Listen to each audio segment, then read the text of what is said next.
sure that we...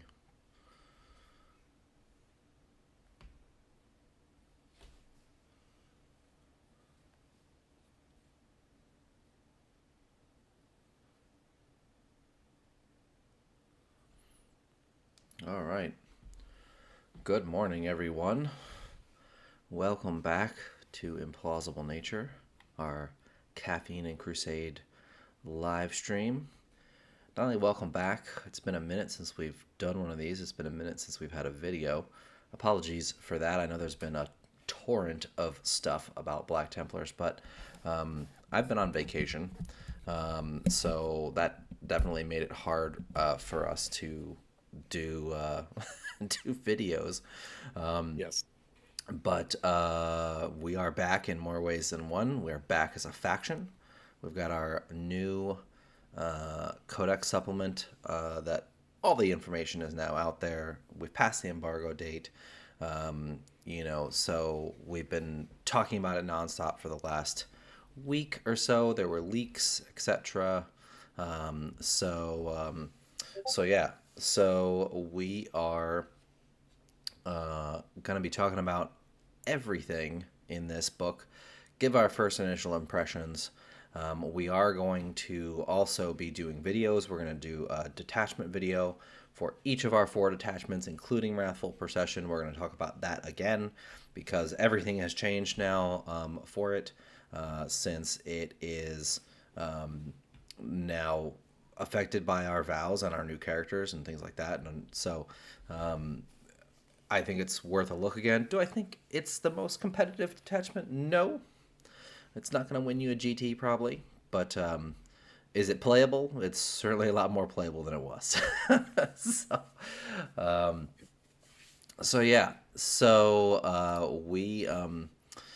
We are going to get started already. Got some folks in the chat here. Let's see, do you need to buy more plastic stuff? Yes. Go out and buy a repulsor executioner and at least the new chapter chaplain. So Execrator. The execrator.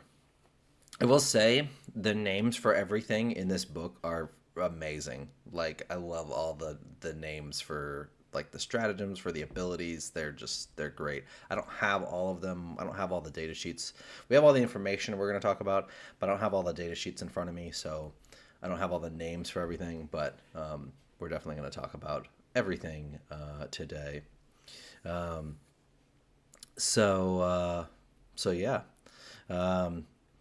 says, not going to lie, the pre-order for the limited edition book being out within 2 minutes made me so mad. Yeah, sorry about that, brother. I did manage to get one through the website, so I'm very thankful for that. But yeah, it did sell out very quickly. That should show you the popularity of Black Templars and or how bad the regular Codex art is. Maybe you can source it was one. not the greatest. Oh, it's terrible. So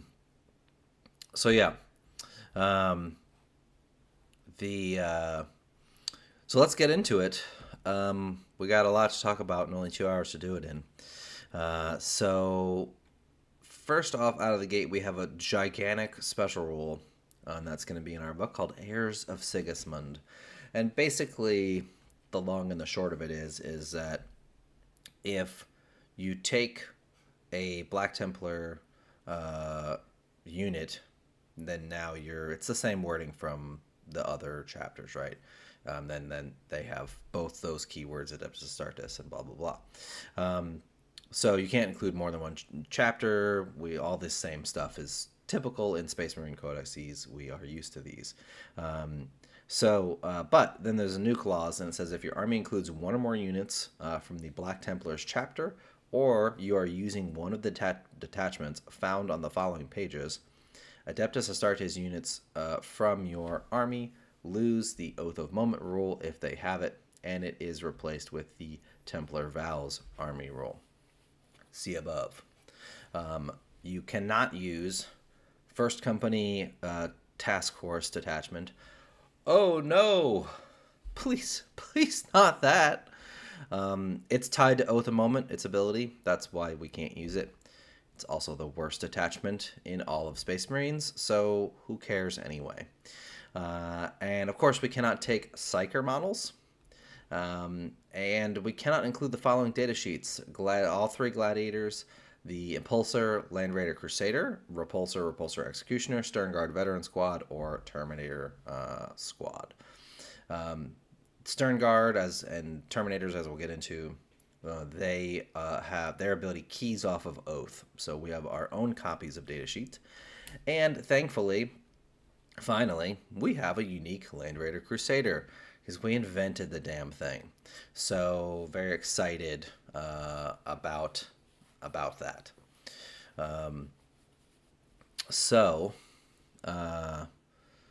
Kirk says they finally fixed the Wrathful Procession loophole now.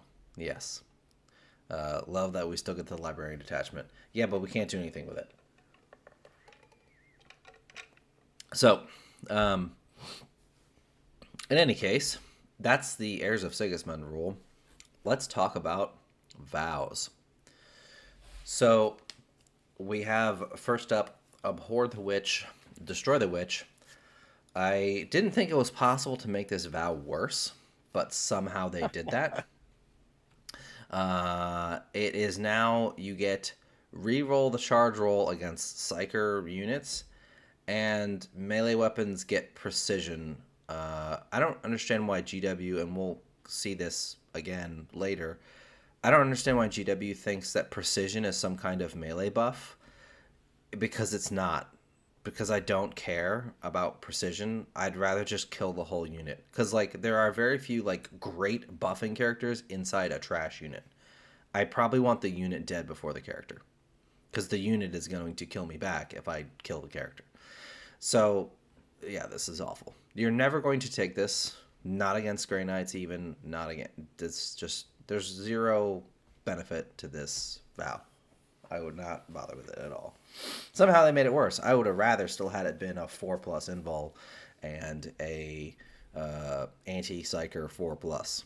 That still would have been okay with me. It wouldn't have been great, but it would have had niche usefulness against like Grey Knights and Thousand Sons. Yeah, exactly, Kirk. Who needs Oath of Moment? We have Templar vows. Then we have Suffer Not the Unclean to Live. This unit is eligible to charge in a turn in which it fell back, and each time a model makes a pile-in or consolidate move, it does not need to move closer to the closest enemy model, provided that it ends that move as close as possible to the closest enemy unit. That's a lot of janky wording. Fall back and charge is okay. Not having to pile into the closest model is situationally okay. So yeah, this one's pretty weak too. I can't think of...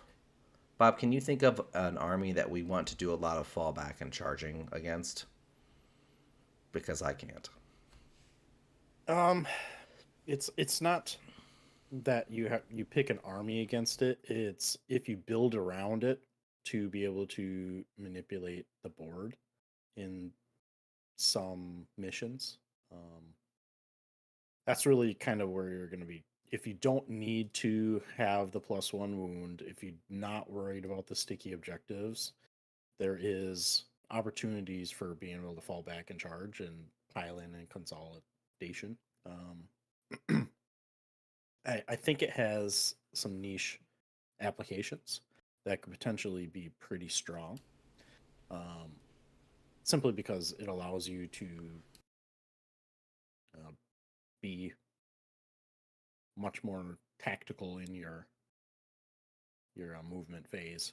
So I think it has some options for you, but it's definitely going to be down there when we use it.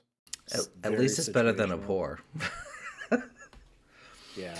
So there is one particular combo that it works well with, but it's literally like 2 strats in 1 detachment. So we'll get to that in a minute.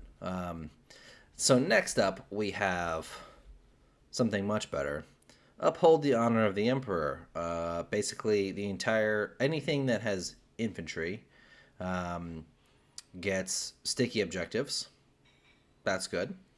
And if the mission you are playing features actions, you're eligible to you can advance an action. Also good. So this one is solid. Um, both of those things are useful. Stickies are useful in every single game. Um, Advance in action is going to be useful for your secondaries, especially ones that are like be within a certain distance of X, Y, Z. You know, are useful because if you can't quite get there with your movement, then being able to advance and do it, good. This will be good when you don't need our next vow for, you know, lower tough, like Eldar, for example. Especially with all the movement games Eldar has, being able to sort of, you know, try to jail them a little bit. I can see some definite use cases for this vow. What are your thoughts? Yeah, this is definitely going to be the one that you're probably going to be defaulting into if there's literally nothing that you can gain out of the other vow, which, quite honestly, is not going to be very often because there's always something that you can use the +1 vow on. But Yeah. it is very good. You can build around this. Having army-wide sticky objectives is very, very strong. It allows you to be much more aggressive than you would normally, and aggressive in any case because of the fact that you have the ability to advance and still do actions, which is actually very, very strong too. Yeah. Um, Especially if you're playing tactical missions, because you just don't know. Which you probably should be. So, Yeah. so last and definitely greatest is accept any challenge, no matter the odds. Fitting that this would be our best vow, because classically it is.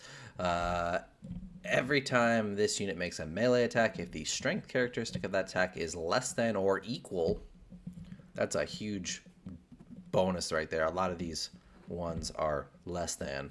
This is less than or equal to the toughness characteristic of the target. Add 1 to the wound roll. So basically, it's +1 to wound against everything that matters.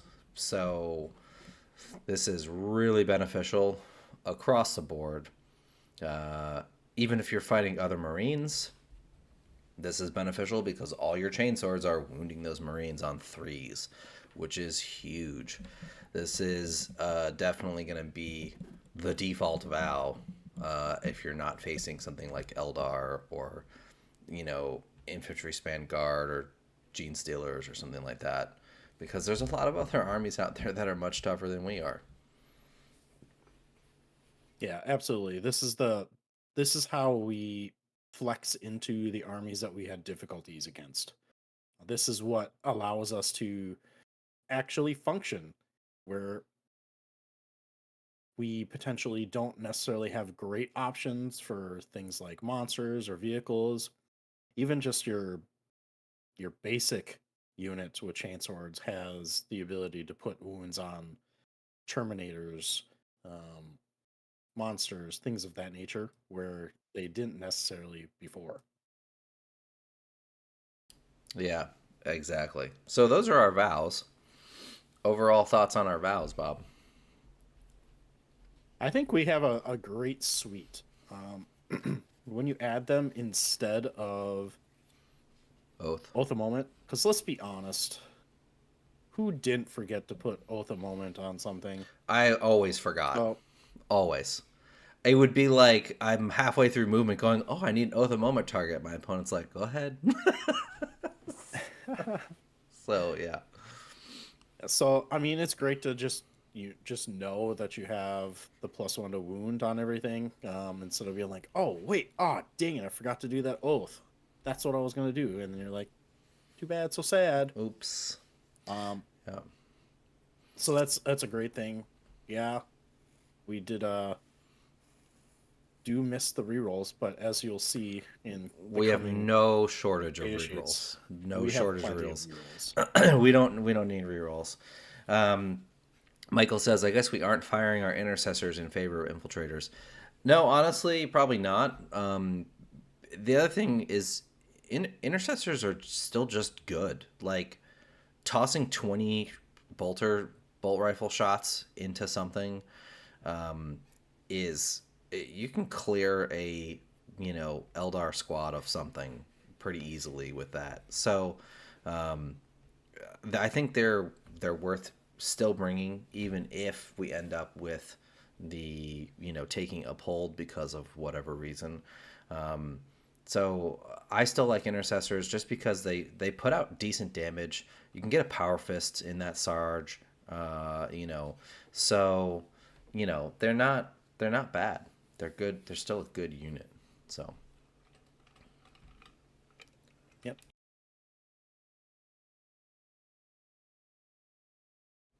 All right. all right. So Going into our day sheets. yes. So something that I have really liked is that they have given us unique abilities uh, for our generic characters. Our Marshal and Castellan are no longer copy paste of the captain and lieutenant with weaker war gear. So that's something I really appreciate that GW did. It's something I've been wanting, and something that they've done great with. So let's get into it, Bob. Where do you want to start? Let's start with, well, let's do our epic heroes, or as we'll find out, less than one epic hero. Yes, one less. We have one less epic hero. Um, so the big man himself, Helbricht, he is largely the same. They did remove his crit hit fives ability, which is sad, but also okay because we get it in other places now. And he instead gives +1 attack. So that's really helpful,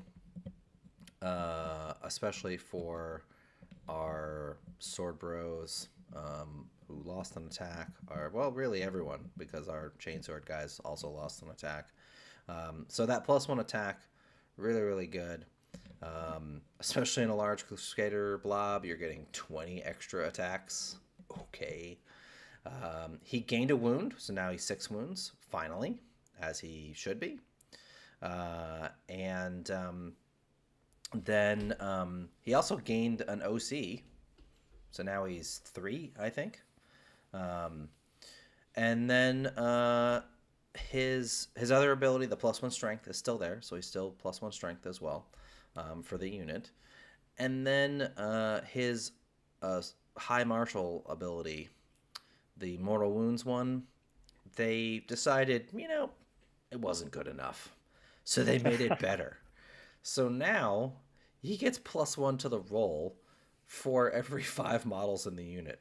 So this means in a 20-man Crusader squad, he's getting, if you're still at max, he's getting +4 to the dice roll.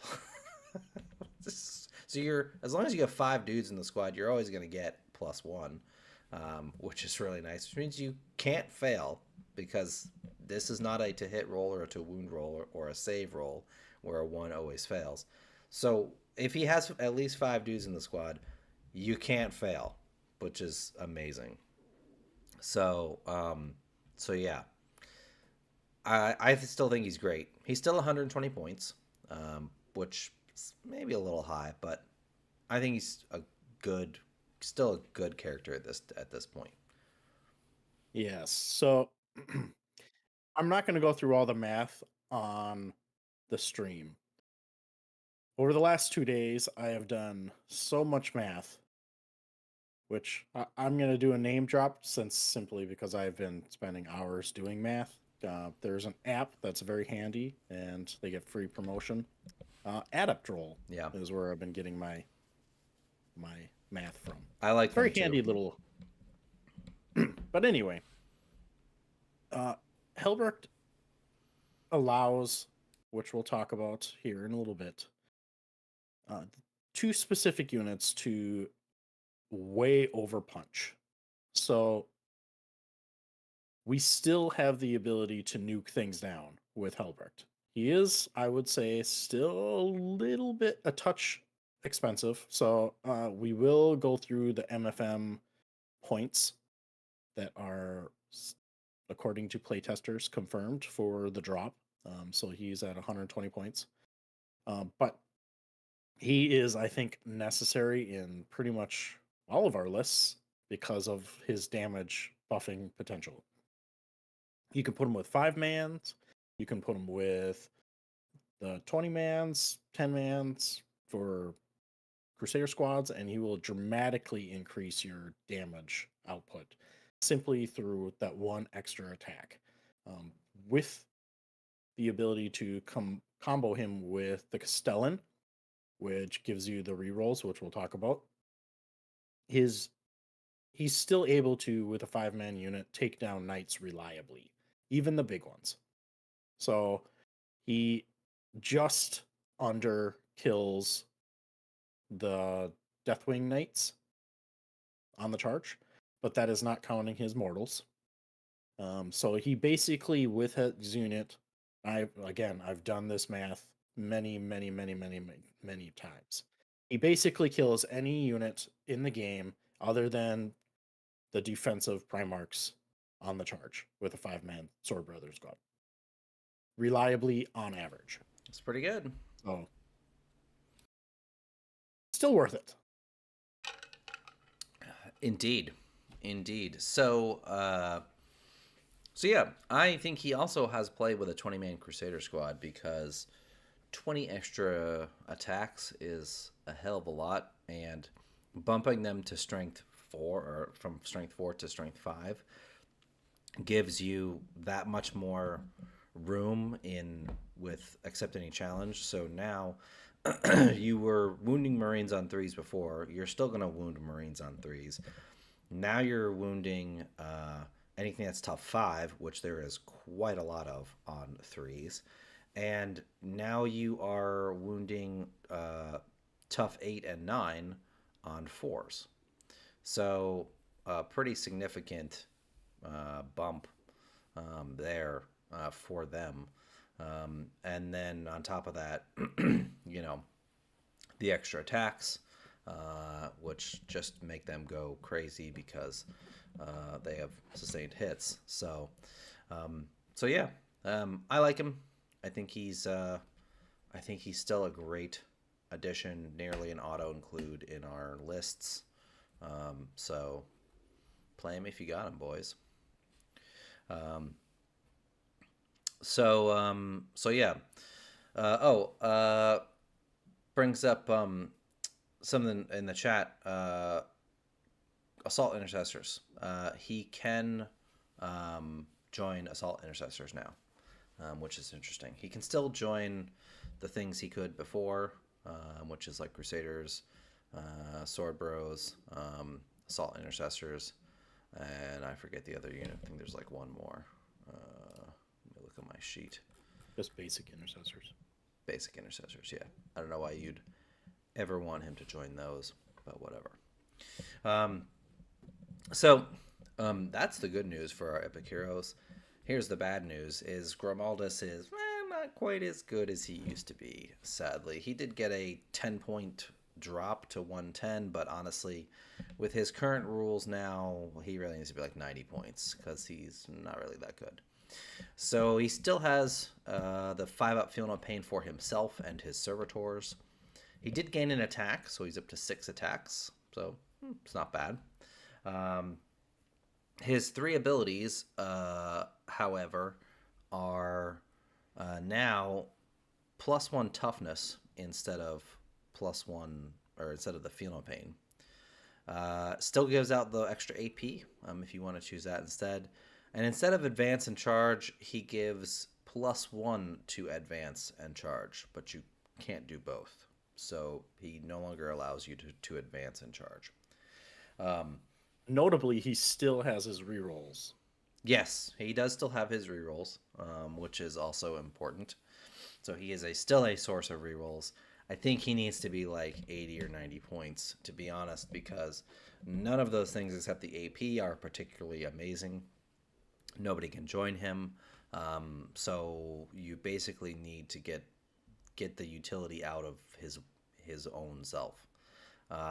So yeah, kind of a downer there that he got downgraded and didn't get enough of a points drop to compensate.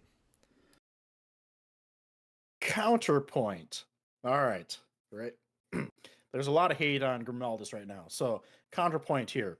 If you get out of the mindset of defensive Black Templars, which we've all been in for about 3 years now, and you take him for his offensive potential, Grimaldus can buff a Crusader squad very, very high.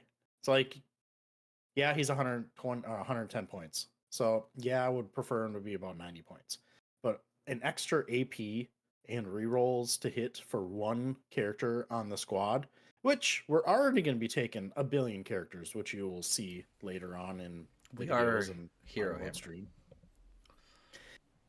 It is a great way to buff even a 20-man Crusader squad much, much higher. AP is a very huge buff to a melee chainsword. Going from that AP1 to AP2, that's huge. You're basically making them power swords in for lack. And then you get your rerolls, and your servitors still are 4-up invols, so Blade of Wounds.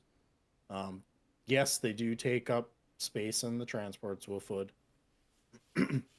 But if you get out of the defensive mindset, it's a lot better. But what you can do is on the first turn while you're hiding away, you can still put them into the +1 toughness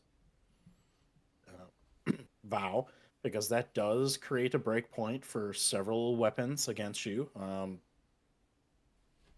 Anything that's going to be high powered, lots of torrent, maybe not necessarily going to affect it, but there is some breakpoints depending on the armor that you're playing, so it might be worthwhile to put it onto the toughness. So it's not totally worthless. I think 110's a touch too expensive for them, but if you kind of just look outside the box and just know that you're going to be adding about 20 damage to a Primaris Crusader squad for going in the AP, you will definitely re-examine that real quickly. Yeah. All right. Fair enough. I don't believe something else that was brought up. I don't have the data sheet in front of me, but I'm pretty sure Art of War confirmed that his servitors do not take up space in a transport now, so that does open up some options for him as well, which is nice. Um, so, but as mentioned as well, the problem is that you can't activate his buffs while he is embarked, which is a problem. Yes, that's correct. So yeah. Um, GoldenEye says we are ranked for worst competitive play next to Orcs now at 46%.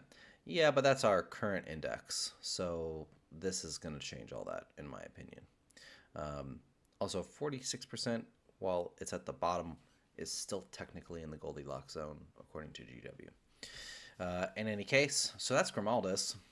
And those are all our epic There is heroes. one other person. Yeah, because now into the one that was. The Emperor's Champion is no longer an epic hero. Now, he is still limited to one. Can only take one of him. But he does not have the epic hero.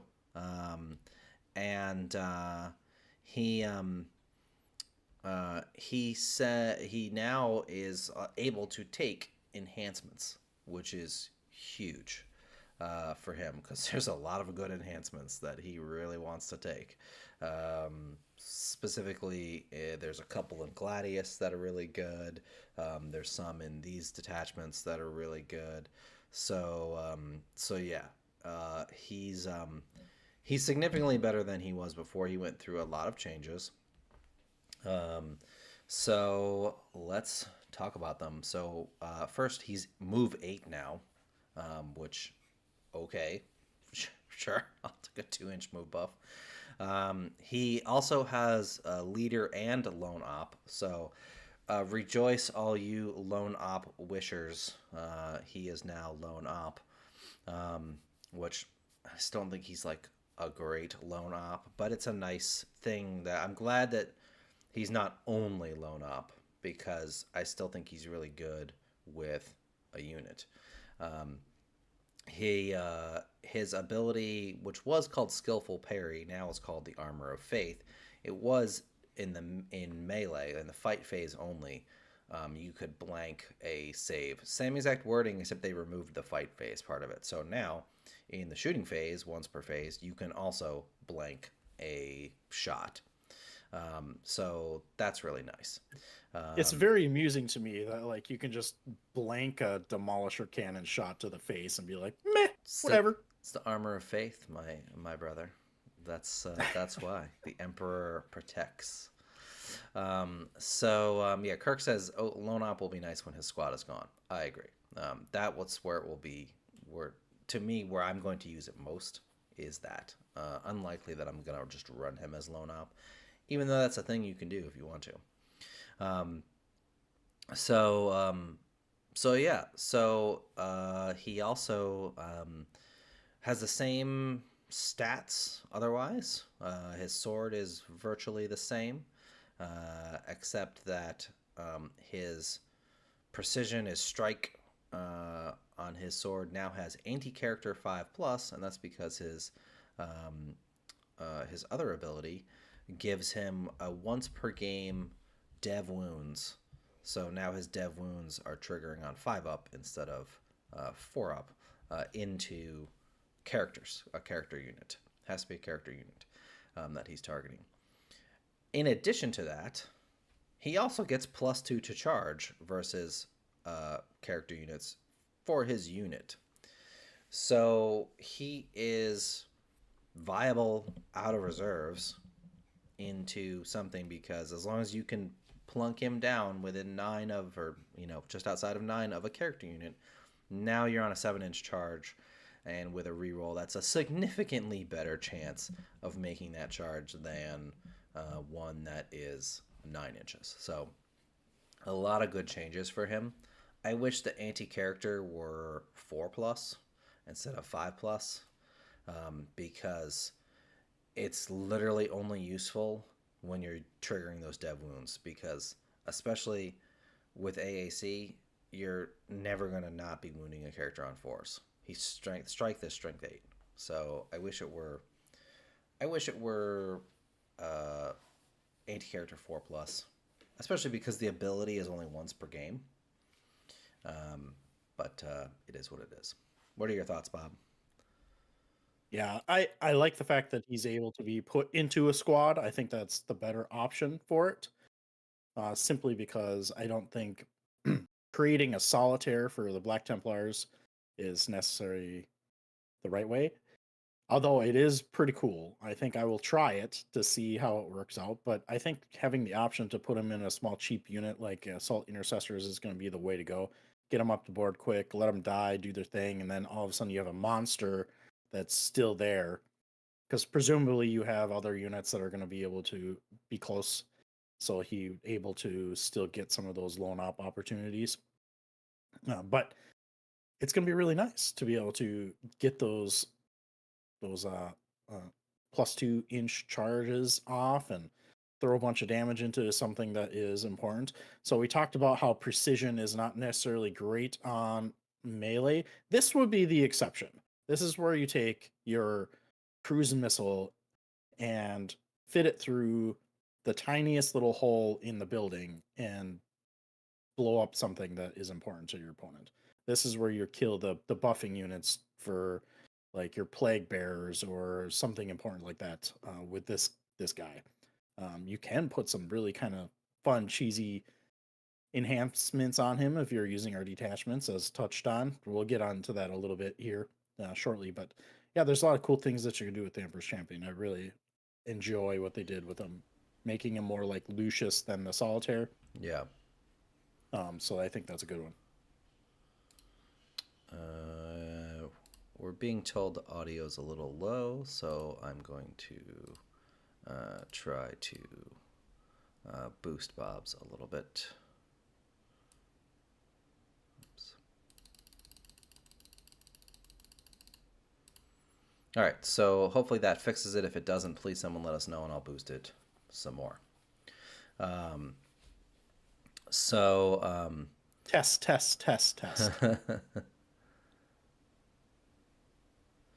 So, in any case, the who was it? Med says he's far better than before, but I missed the +1 to wound when doing the math. Well, good news, you still have it with accept any challenge, so you're still getting +1 to wound. Against things that are you really want it on. Granted, he's strength 8 base, so tough 5 to tough 7 things you're going to be wounding on 3s, and you won't get the +1 to wound there. But if it's a character that's tougher than that, then yeah, you will get it, which is nice. So yeah, the nice thing with here's the other thing someone asked earlier too, if we think it's intentional that he's no longer an epic character. Yes, because they've added specific wording to make sure you can only still take 1 in your army. If it were not intentional, they would not have added that. He would just be missing the epic character keyword. But because they added wording to make it say that you can only take 1, that tells me that this is intentional. So yeah. So that's it for our special characters. Now we're on to our generic characters, and whoo boy, some of these are spicy. Let's start with my favorite, which is the Marshal, and man, does he slap! Oh my god, does he slap!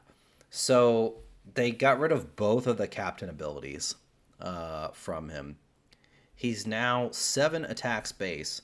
By the way, every mastercrafted power weapon in our codex, so sword bros, our characters that have them, anyone that has a mastercrafted power weapon, all are lethal hits.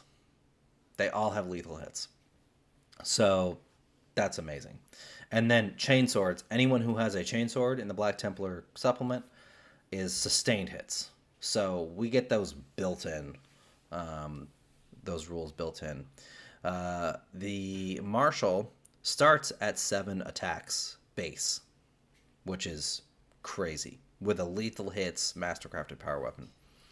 Then he has a rule that each time he's selected to fight, you get +1 attack for each enemy unit within 6 inches. 6 inches is a pretty big bubble. And he's obviously going to be fighting a unit within 6 inches, or he couldn't fight. So he's minimum 8 attacks, which is insane. On top of that, if he's leading a unit, they get crit hits on 5s. So his 8 attacks get crit hits on 5s. That's just dumb. So he can have up to 10 attacks. There's a couple of enhancements that are really good on him. Honor Vehement is really good on him. There's one in Godhammer that's really good on him. So I love him. I'm so glad that he's like a melee powerhouse, that like all of our specific characters are better in melee than their generic Codex Space Marine counterparts. All of them are. So yeah.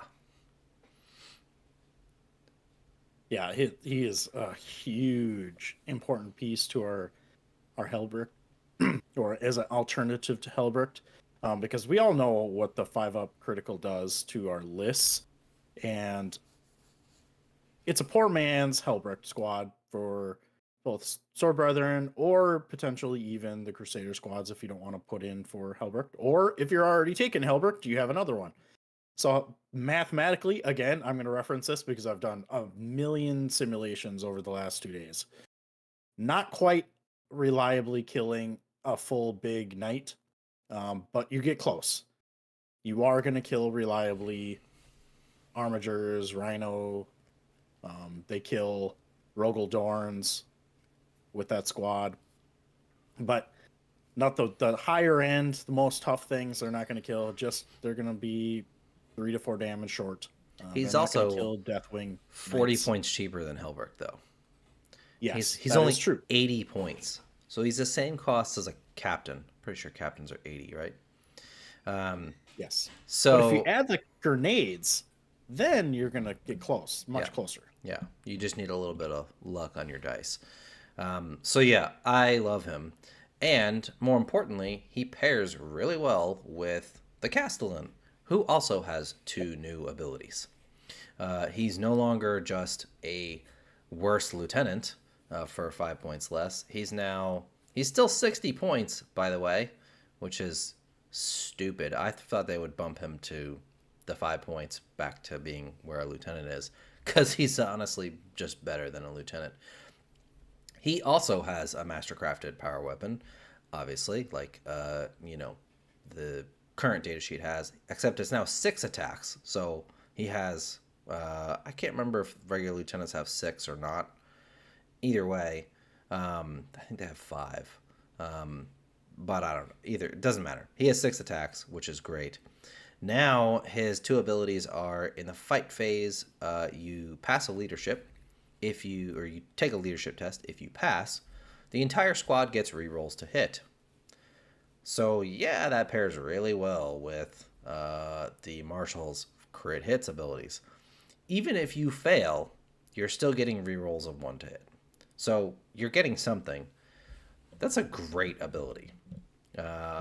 Something that I've noticed is that GW, for the most part, especially with the characters and stuff like that, did a really good job of ensuring that there is synergy between them and that they're not stepping on each other's toes, right? So, like, they didn't keep his lethal hits because, like, in a Swordbro squad, he doesn't really need it, right? Like, they already have lethal on their weapons. Stuff like that. So, yeah. And then he has his second ability. Each time you destroy an enemy unit, on a roll of a 4+, you get a CP. It's okay. It's not. They all can't be great abilities. It'll take a way to generate CP, which we didn't have. And it'll be handy when it happens. So I'm not mad. His rerolls to hit is amazing, and so yeah, can't complain. I think he's great. Yeah, he's amazing, and he didn't get a point increase. I mean, that is the biggest thing. 60 points for the Castellan that we all kind of just laughed at before, and he was just like a poor man lieutenant. No, this guy's got a huge glow up now, and he's definitely going to be someone that you're going to be pairing with Helbrecht or your Marshal. You can even still put him solo into a unit if you want to, but if you haven't bought Castellans before, you better buy them now, because they're going to be critical to your list. Note that you can create them out of the Swordbro box. Yes, you can. So you don't need to buy the Blanche Chonky Marine if you don't want to. You literally, it's a dude with a power weapon and a combi weapon, and you don't even have to take. And you don't even have to take the combi weapon if you don't want to. He can have a heavy bolt pistol instead. So literally any sword bro can be a Castellan if you need them to, which is great. One thing to note with these guys, and I don't think you mentioned, is you're always going to get the reroll to hit with a unit like Sword Brethren. Because if you hit on 2s. They hit on twos. So if Yeah. you're re-rolling ones, you're still getting it no matter what. So the leadership test doesn't even matter for the units that you're going to care about. Also, clear something up, Warpforge. These are the crit hits and the rerolls to hit are in melee. They do not affect ranged weapons, so no 10 bolt rifle, heavy bolter, or whatever. You would not get that benefit. Um, it's only the melee that you're getting those bonuses. Um, so the Blanche one is cool. I like the Blanche one. I have one. I'm actually in the process of some of y'all probably seen my shorts on YouTube where I've been talking about converting other miniatures to be some of those other dudes on the Blanche art. I'm gonna have like a whole little squad of them eventually. So he's cool. He's definitely a classic piece of Black Templar history. But I understand if you don't like him, he doesn't necessarily fit in with the current aesthetic as much as some of our other units, but he's still a really cool model. So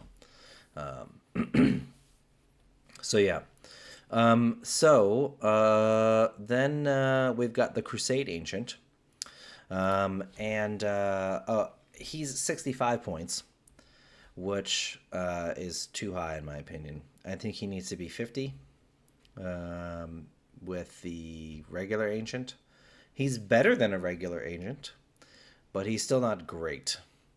It's a sick model, though. I bought one because I want the model because it's dope. He's got your standard Space Marine character stat line, no invul. He does have a 5 attack hitting on 2s mastercrafted power weapon with lethal hits. So he's already better out of the gate than any other Ancient there is. Even the Terminator one, because they don't have lethal hits. So his first ability is he gives a fight on death to his unit of a 4+. It would be better if it was a straight fight on death. Making 50% really kind of hurts, especially at 65 points. I, yeah. Yeah, he's too expensive. If he's like 45 to 50 points, I can accept the the 50% fight on death. But at 65, I need that to be an automatic fight on death. So, and then his second ability is the first time that he kills an enemy, or his unit kills an enemy unit, he goes from OC1 to OC6. Okay, whatever. He can lead Crusader squads or Sword Bros, and that's it. However, he has some niche uses at the end of the game where if his unit, has done something that if there's nothing left, he can just gank something from someone with his higher OC. Because there is some detachments that make that something more viable that you can do with him. We'll get into some combos with him, but yeah. Otherwise, as a straight day shade, a little bit disappointing. You probably are taking him as, notably, he can join an Execrator. Yeah. So as a secondary enhancement holder. Yes. So then that's where I would take him, not for his ability to fight on anything, is as an enhancement caddy to join an Execrator to stack another buff onto whatever unit that is. And I mean, his melee profile is good. Like, he's going to do work in combat for you. So an extra 5 mastercrafted lethal hit power weapon attacks hitting on 2s is great. So, yeah, the fight, like, if you just look at it this way, is like the fight on death is a bonus, the OC is a whatever.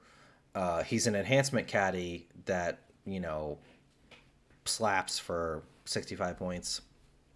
That's basically, you're probably not going to ever run more than one, if you even run one. But if you need or want another enhancement on like a Crusader blob or a block of Sword Bros or something like that, then he's your man. So So yeah, speaking of the Execrator, he is 70 points, which is cheap for what he does. He is a chaplain, so he has a Crasius, standard Crasius profile. He's got a 4-up invul, just like other chaplains. He has a option to take a Pyre Pistol, which you're never, ever going to do, because if he doesn't have a Pyre Pistol, you can just add a extra attacks Mastercrafted Power Sword. So you get 3 extra attacks, lethal hits, Mastercrafted Power Sword. Let's go. So now he has 8 attacks. And his big bonus is you get advance and charge. So slow clap from the back. We finally have a reliable source of advance and charge that isn't tied to like Grimaldus, where we were wanting to use the Feel No Pain anyway. So yeah. His other ability is really kind of meh. Whenever his unit kills something, every unit within 6 inches of that unit takes a battle shock test. Okay, whatever. I don't really see how that's going to be relevant all that often. But either way, advance and charge is a huge buff for him. And initially I was mad when we saw his leaked datasheet that he did not have the +1 to wound like every other chaplain does. But now I know why. It's because we can get it as a detachment rule. So taking a regular chaplain, like a biker chaplain or a jump pack chaplain, almost feels bad because you're like, well, I don't really need the +1 to wound. Like, can I have something else? So I like him a lot. The model's sick, and his ability is great. Yeah, I like him a lot. For what we're getting for the points, it's a ton. Honestly, it's a force multiplier that our opponent has to deal with, and especially in some of our detachments, which we're very close to getting to. But it's a great model, and honestly, like if you're taking a look at all of these characters that we've been talking about so far, you notice a trend how all of our models seem to have a high amount of attacks in comparison to other chapters. Mm-hmm. Mm-hmm. Just throw an extra 3 attacks here, an extra 2 attacks here. Mm-hmm. I love it. Yep. The fact that all of our characters can put out some damage for the points, I think it's something that we don't look at it enough. But yeah, these things are beat sticks on top of their rules. Tim says, definitely think character choice will be detachment dependent. 100%. Yes. Yes. Warpforge says, do you think we will be needing more Judicars? More Judicars more than the Cursed Chaplain? No, I don't think so. I think it's just a nice other option for you depending on what units you're putting them with. So let's quickly get through the rest of our data sheets here. We have Crusader squads. So they lost the Scouts ability, not the Scout models. Neophytes are still there. But the Scout 6 that they had, it's gone. They lost an attack. So they are now 4 attacks each, just like all other chainsword wielding regular Marines. However, their chainswords are sustained hits 1. So I have done the math, and it works out to basically exactly the same as 5 attacks without sustained hits versus 4 attacks with sustained hits. Obviously, spike potential is much higher. The other thing that I've done, I compared them with old AAC to the new AAC, and the new one is just better. Because into like other Marines, you're getting +1 to wound and sustained hits versus the old ones you were just getting sustained hits. So really happy about that. Also, the Sword Bro now has a lethal hits, damage to Mastercrafted Power Weapon. Still only 3 attacks.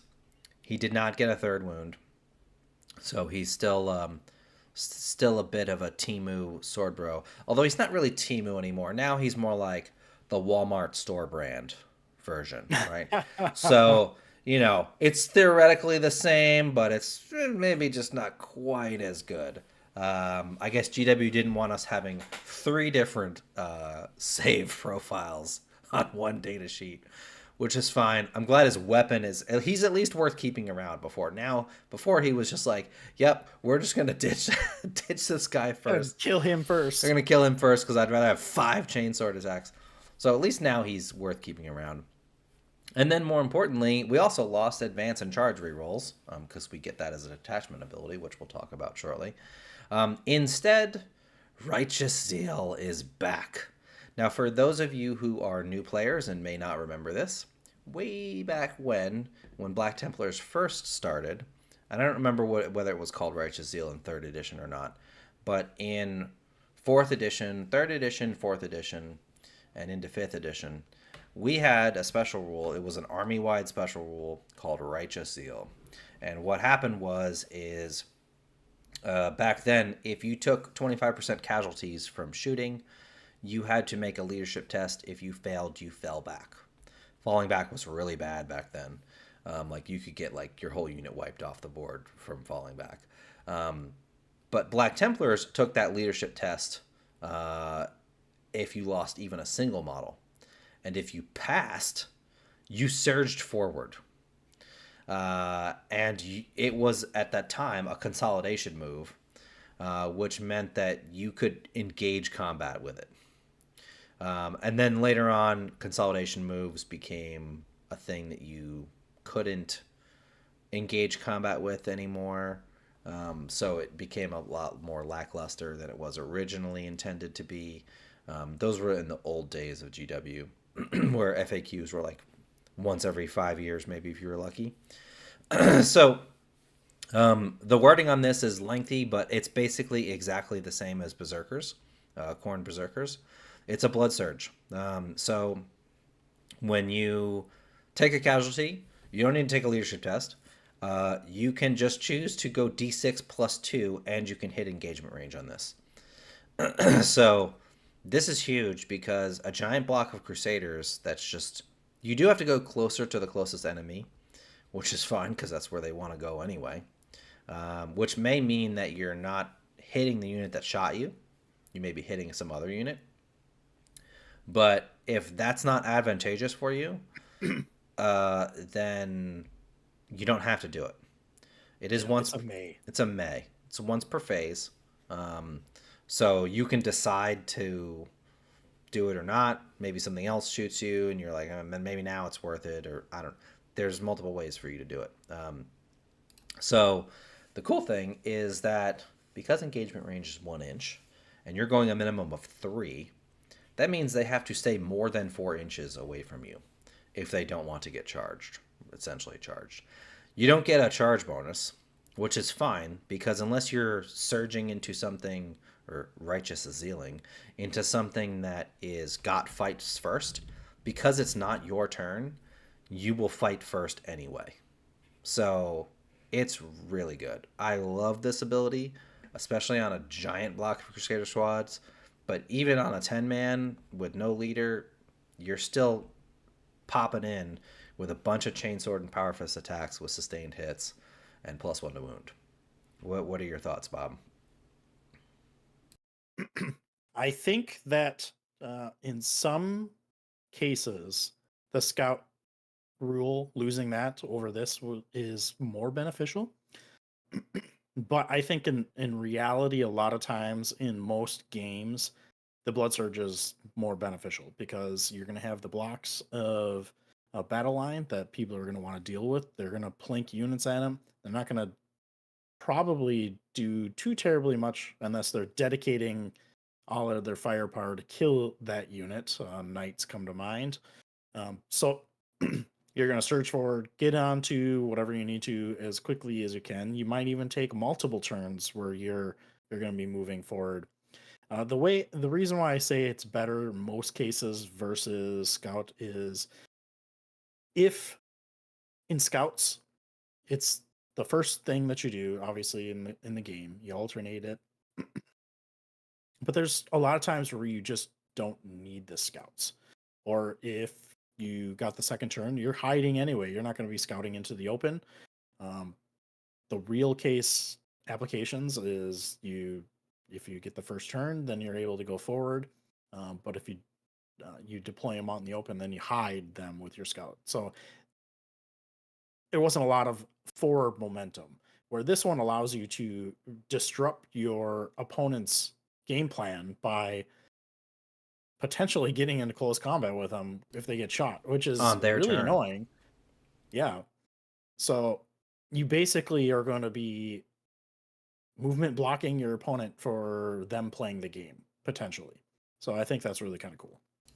Yeah, and Kirk says the chances of your opponent being able to kill 20 Crusaders with 1 unit's worth of shooting is low.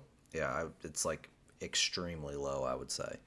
There are very few other units that can wipe 20 Marine bodies off the board in one round. I don't know if there are even any. So yeah, you're gonna be, and this could like, even if you don't make combat, you can still end up more on an objective or on an objective, and that can disrupt your opponent's plan. So that brings us to one of my favorite units, Sword Brethren. Yeah, we're going to have to speed through these if we're going to get through the detachments. Yeah. So Sword Bros lost their +1 damage. They lost they lost an attack on their power weapons. However, so there are now 3 attacks, but remember what I said, lethal hits on all their power weapons. They're all also master crafted, so now they're just damage 2, which is great. They hit on 2s. So both them, everything but the hammer hits on 2s. The hammer hits on 3s. The lightning claw does stay at damage 1, which is unfortunate. But the math versus I've done the math on this a lot on the hammer and the lightning claw, because people are saying, well, should I just take all mastercrafted power weapons now? And the answer is no. The damage difference is like less than 0.5 wounds. It's negligible. And the claws will definitely be better into 1 wound things than anything else will. So they no longer have a sergeant option. So you don't get the combi weapon anymore. It's just another heavy bolt pistol sword bro, which is a weird decision for them to make, but whatever. It's no Castellan who's not a Castellan. They also, their new ability is exploit their cowardice. If an enemy unit makes a fallback move from them and you are no longer in engagement range, you get to make a full normal move. So you just get to 6 inches go wherever you want. You can re-embark into a transport with this because it is a normal move. You can go behind a wall in a ruin. You can go get on that objective. So really powerful tool for you to be able to utilize movement when your opponent decides, I'm going to fall back and shoot them. Nope, you're not, because I'm getting back in this transport. So, and that is why, as Kirk says, their weird unit sizes of 4, 5, 9, and 10 is because of that. Note that all of the special weapons, the pistols are all the same, but the pistols and the other special melee weapons are one for every 5 models. So a 4-man, all you're getting is chainswords or power weapons with bolt pistols. Speaking of chainswords, their chainswords also have lethal hits, and they have 6 attacks. So sustained hits, and have 6 attacks. So they at least made it a slightly more appealing choice. I think power weapons are still better into the things that we want to send sword bros into, but a cheap 4-man squad with 24 chainsword attacks might be cute. I don't know. What do you think, Bob? All right. They're also 130 points, so they went down 10. For 5, yep. 130 points for 5.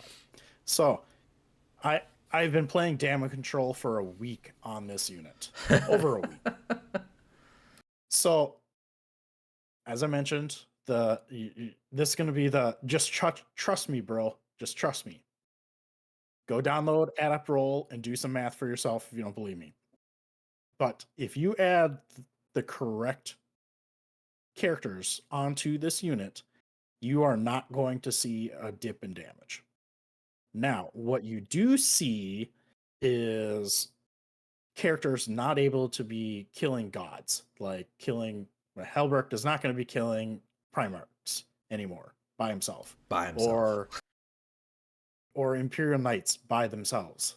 It's just not going to happen. There's also obviously the trick that, mathematics, if it's half damage, you still add the +1 damage on there. So you get around that. But yes, that's going to go away. But overall, in the vast majority of cases, if you stack the correct buffs, the damage ceiling is actually higher for this unit than it was before. Plus, I love that ability. It's durability or utility, depending on what you need in a particular moment. So if they fall back, oh, well, maybe you get in that transport that you just kept right behind them or right behind the ruins. So now you can't get shot. Whatever it may be that you are in particularly needing, maybe it is getting to a secondary now or whatever it is. So it's a great unit now. In my opinion, much better than it used to be. So that's just where it is. Most of you have seen me talking about this for a long time, so I won't rehash all of it.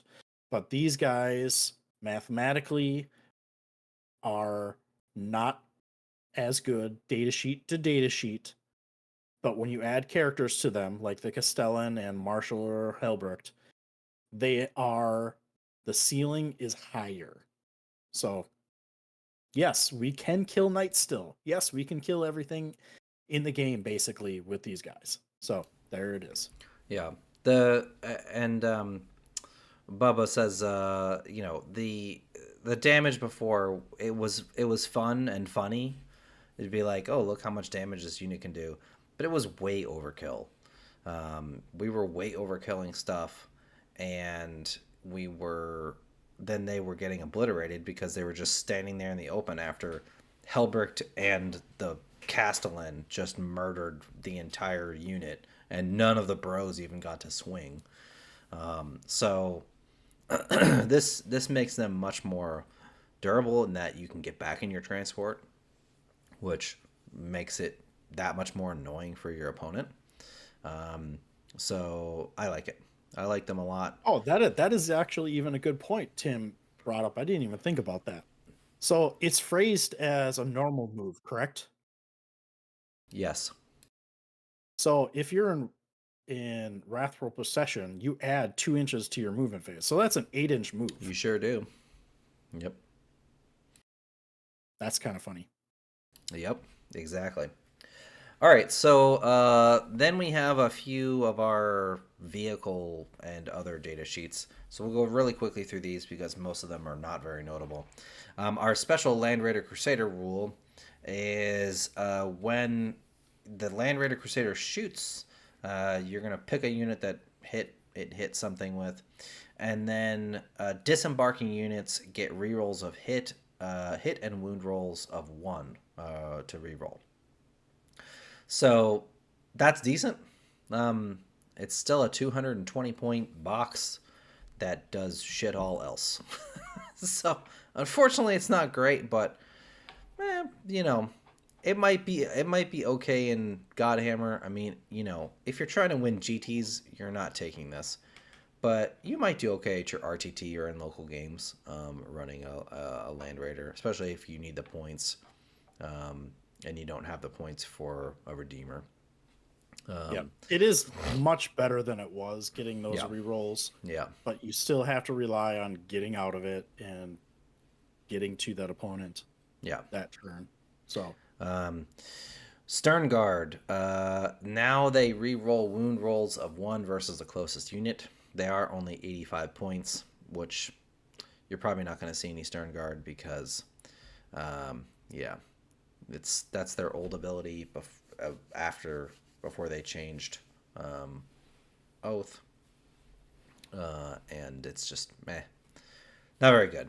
Regular termies, they are exactly the same, except their ability is a unit falling back from them takes a desperate escape test, and if they're battle shocked, it's -1. Again, regular termies aren't really good to begin with. I think there are some still use cases for assault terminators, but regular termies are just not really.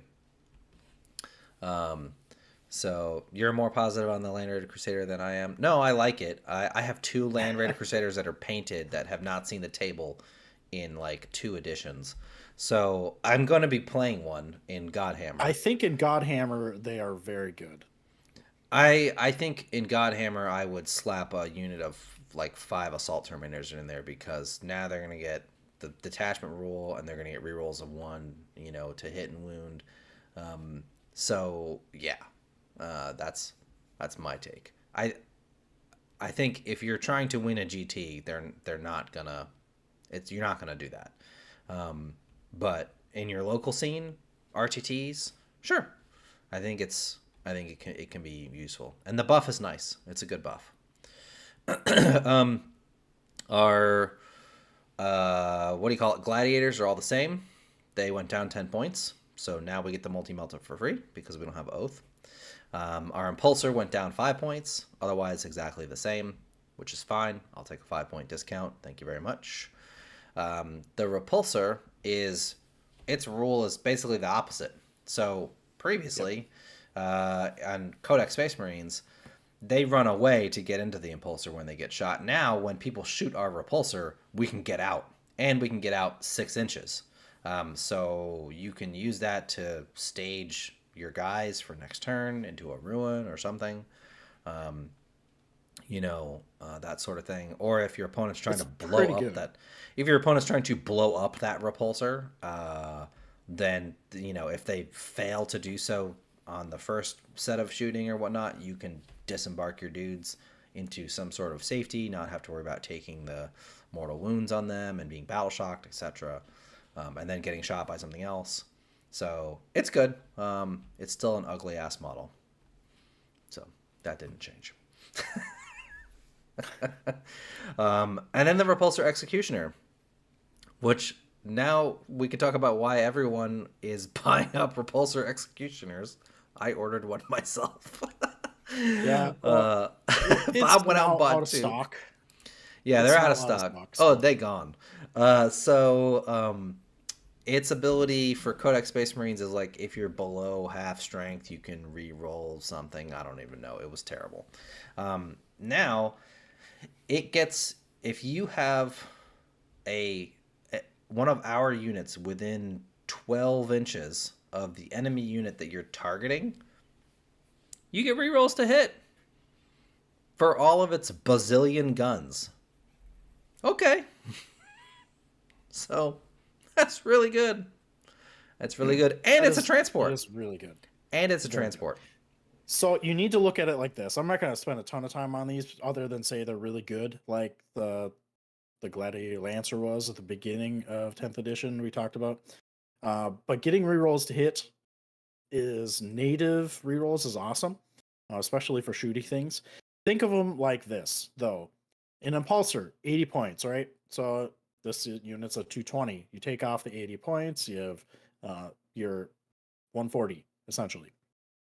140 for a unit that shoots like this thing does is you're not going to find it. You have the ballistas that's kind of a little bit close, but you add on like 7 more guns. I know that's an exaggeration, but it feels like it. Not much of one. And you actually have something that's going to do some damage for you that you want to take in your list anyways. So you're going to be taking transports in detachments and Gladius and many of the detachments that we're going to be playing for your Sword Brethren. Why not take something that can also shoot? Give you those pieces in your army that you didn't necessarily have before and throw down some overlapping firepower. Now, they're not going to take down knights reliably in shooting, because you have to remember they have the 5 of invulnerable, which kneecaps the huge shooting. But anything that you're shooting that doesn't have an invulnerable, it's going to lay waste to it, especially if you have 2. So that is why they're flying off the shelf, because they're essentially impulsors on steroids that are much more durable and have a million more guns. So It does, in that's fact, why have 7 guns, so you're not wrong. So, so yeah. And I think you can probably get away with running 1. I mean, 2 is certainly a great fire base, but I think if you're running like 1 with like 2 Preds or 2 Ballistas, and I think the Lancer is still good because it comes with its own rerolls, so we don't need Oath. That's why the Ballistas is also good. It comes with its own rerolls, so you don't have to worry about not having Oath with these large guns that you want to do damage with stuff. And Marshall Bloggins does make a good point. Early game, this is not going to be affected by the rerolls, because you do have to get within the 12-inch range. But mid game is going to be where it's going to be the most useful. So, I mean, early game, turn. The first turn, you're not going to be shooting anything with it anyway, most likely. Just because they're hiding their shit, they don't want to come out. You have first turn and you got to stage your stuff. So, yeah, I mean, the first turn, maybe second turn, you won't get rerolls. And if you split fire into other things, maybe some of your stuff won't have rerolls. But yeah, it's still really good, and it has an absurd amount of guns. All right, so those are our data sheets. Overall, I think we came out peaches. A lot of really good stuff in our data sheets. I love our generic characters. They're amazing. Valentin, no, our Gladiator Lancer is the same. It's just 10 points cheaper now. The multi-mus is free, finally, because it's not worth 10 points. It's not worth 10 points. So, glad we don't have to pay for it now. Overall, I think our data sheets are great. What do you think, Bob? Yeah, I think this is the big key to the book. We're going to go through the data sheets, obviously. Hopefully we'll have time. If we have to spill over a tiny bit, we will, I guess, because we want to go through everything. But the data sheets are really kind of where we are going to make an impact in between the vows and the data sheets. So a lot of buffs in these things. It looks on the surface like things got nerfed, because you see a -1 attack on something and we all freak out, right? I mean, I freaked out a little bit internally until I did the math on the Sword Brethren. So it looks like it's bad, but it's not as bad as it actually looks. And these allow us to perform in any detachment, really, that is somewhat close combat related. Gladius, Stormlance are exceptionally good with these data sheets on top of the vows. Yeah. So I think we're not going to go into those data sheets today. We will later, but they're going to be very, very good with these data sheets, I think. It's such a glow up over what we had before. It's incredible. Yep. To answer a quick couple of questions, Tim, does the Valiant have any play? I don't think so. Just because it's all very short range and multi-meltas are not super great. And now we don't have rerolls. Yeah. The Combi Lieutenant wouldn't work with the Repulsor XE. Wouldn't he work? Yes, he would work. The problem is, I kind of like, if I'm taking a Combi Lieutenant, like, I don't want him to be within 12 inches of my opponent. I want him hiding, being a cheerleader in the back, so I get the wound rolls all game on that objective, and he can just protect an area from deep strike, that sort of thing.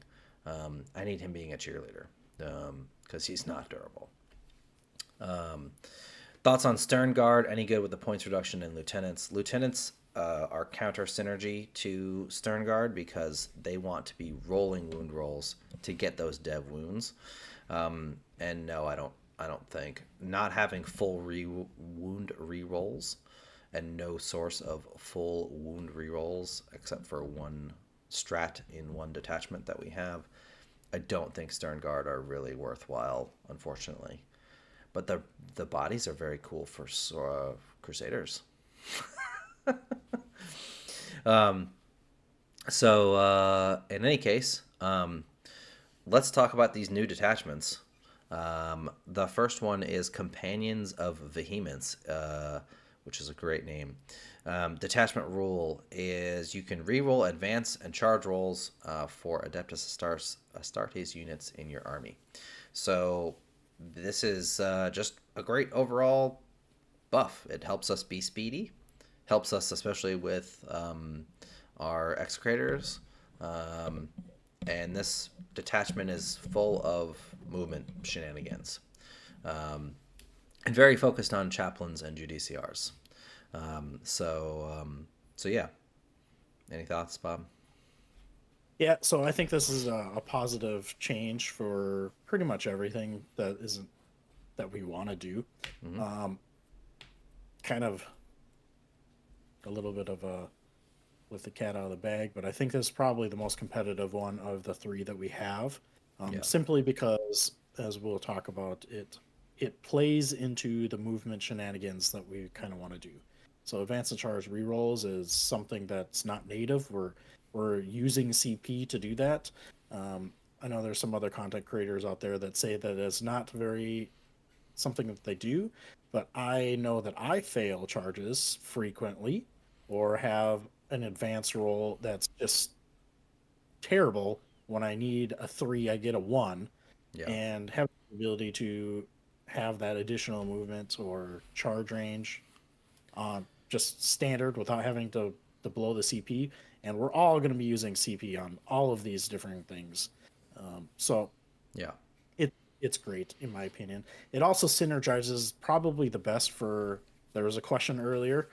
This is probably the one that synergizes best with drop odds, simply because you get to get the roll charges out of the drop pod. Yep. So yeah. So enhancements, almost all of these are amazing. Incendiary Animus is the first one. It is Chaplain or Judiciar model only. Improve the AP of melee weapons in the bearer's unit by 1. Okay. I'll take +1 AP for all those AP1 chainswords. Thank you very much. Have a nice day. having extra AP is very good.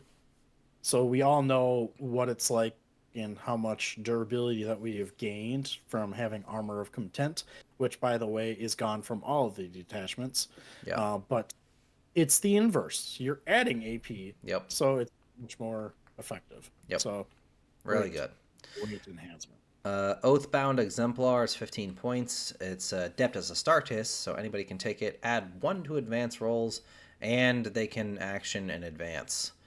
This is definitely the weakest. It's not terrible, but it's also not great. Like, I'm going to take all these other 3 over this one. And I'm probably taking all of these others. It's not bad, but the it's other just 3 overshadowed. Are just better. They're just much better. So that's, 15 points is good for this. Yeah. But it's just, the problem is it's not. You're never going to take it because you can only take 3, and you're going to take these other 3. The next one is also 25 points. Chaplain or GDCR model only. Reroll hits for the whole unit. Cool. Now you've got cheap Grimaldus. Discount Grimaldus. That's what we'll call it. Great. This is really good on anything with sustained hits. Or lethal hits. Free rerolls is amazing. So really, really good. You're going to be taking this too. And then the last one, Zealous Vanguard. Models in the bearer's unit have the Scout 6 ability. So you can still scout somebody 6 inches. This would be really good with and this is where I was thinking that I like that the Crusade Ancient can pair with an Execrator because I can take a 20-man Execrator blob. The Execrator gets the rerolls to hit, so we get extra sustained hits on those Crusaders. And then you take Zealous Vanguard on the Crusade Ancient, and now they are scouting 6, and then you can just yeet them up the board with Advance and Charge. So I think that's a good combo. Yep. It's also something that you can use. So if you want to go another route, you can. So this is what I would say with that. So maybe, you are taking the Black Tide, right? So you have Execrators on a couple of different units, those blobs, and you take a third one that is led by Helbrecht and maybe a Castellan, and you put the Scout on them so that they can potentially keep up with the advance and charging Execrators. Yeah. Because Execrators can't have any other characters on them. So Right. it would be another way to increase your speed across all of your units rather than just the 2. Randy says BTR glass cannons now. Losing Feel No Pain and AOC is going to hurt. None of the other Space Marines have Feel No Pain anyway. Yeah, they have Armor of Contempt, but Armor of Contempt is it's only for one unit. So it's a significant downside of what it used to be honest. So, but if you're taking it's good, but Grapple it's not. Procession or Gladius, you can get it. You can get it anyway. Exactly. But the Feel No Pain, honestly, in the games that I've played, the most recent wins, yes, there have been recent wins, and they did not take Feel No Pain with their Righteous Crusader wins. Mm-hmm. So they took Accept Any Challenge. So that's that. But I felt that, especially in a tournament setting or even in a casual game where you're playing at a game store, you still don't want to take 5 hours in a game, and it takes a long time to roll out those 6+ Feel No Pains. Yeah. So you're going to increase the speed. So, strats. Devout Push. It's basically pile and consolidate 6 inches instead of 3 inches. And it has a restriction. You can't use the next stratagem unless on the same unit unless it has a chaplain or justiciar. Pile in 6 and consolidate. Super powerful. Good strat. Really helpful in movement shenanigans. So totally good with that one. Yep, it's very strong. Yep. Hearts Hardened by Duty, or to Duty. It's 1 CP. Basically, this is the same thing that the Suffer Not is, that you don't have to go towards the closest model, but rather the closest unit. This is that synergy we talked about. Is if you are in Suffer Not, then you don't even have to go towards the closest unit. You can just, go off wherever you want, which is really strong, but it requires you to spend 2 CP and be in Suffer Not, things that you're probably not going to do. So it might be cute every now and then to use this, but it's not going to be like oh my god, I gotta do this every turn type of thing. Also, real quick, thank you, James Rye, for the super chat. He says, really like the new codex. I'm super keen to play them on stream. Yes, we are really happy with it too. Thank you so much for supporting us. So yeah. So this one's, it's cute, but it's not super amazing. For the Emperor's Honor, once again, GW giving us a strat or an ability for precision for the unit. Terrible. I cannot think of a time when this would really be useful. So, unfortunately, That's okay. They don't all have to be amazing, right, Bob? Yeah. Uh, Precision and melee is not It's not good. the vast majority of times. We already talked about the vast majority of time you're going to be going for the unit rather than the character. Correct. There's Correct. some very, very small opportunities where it would be unnecessary, but you're probably putting a dedicated precision character on something like that anyway, Yep. so it's irrelevant. Fortunately, the next one is much better.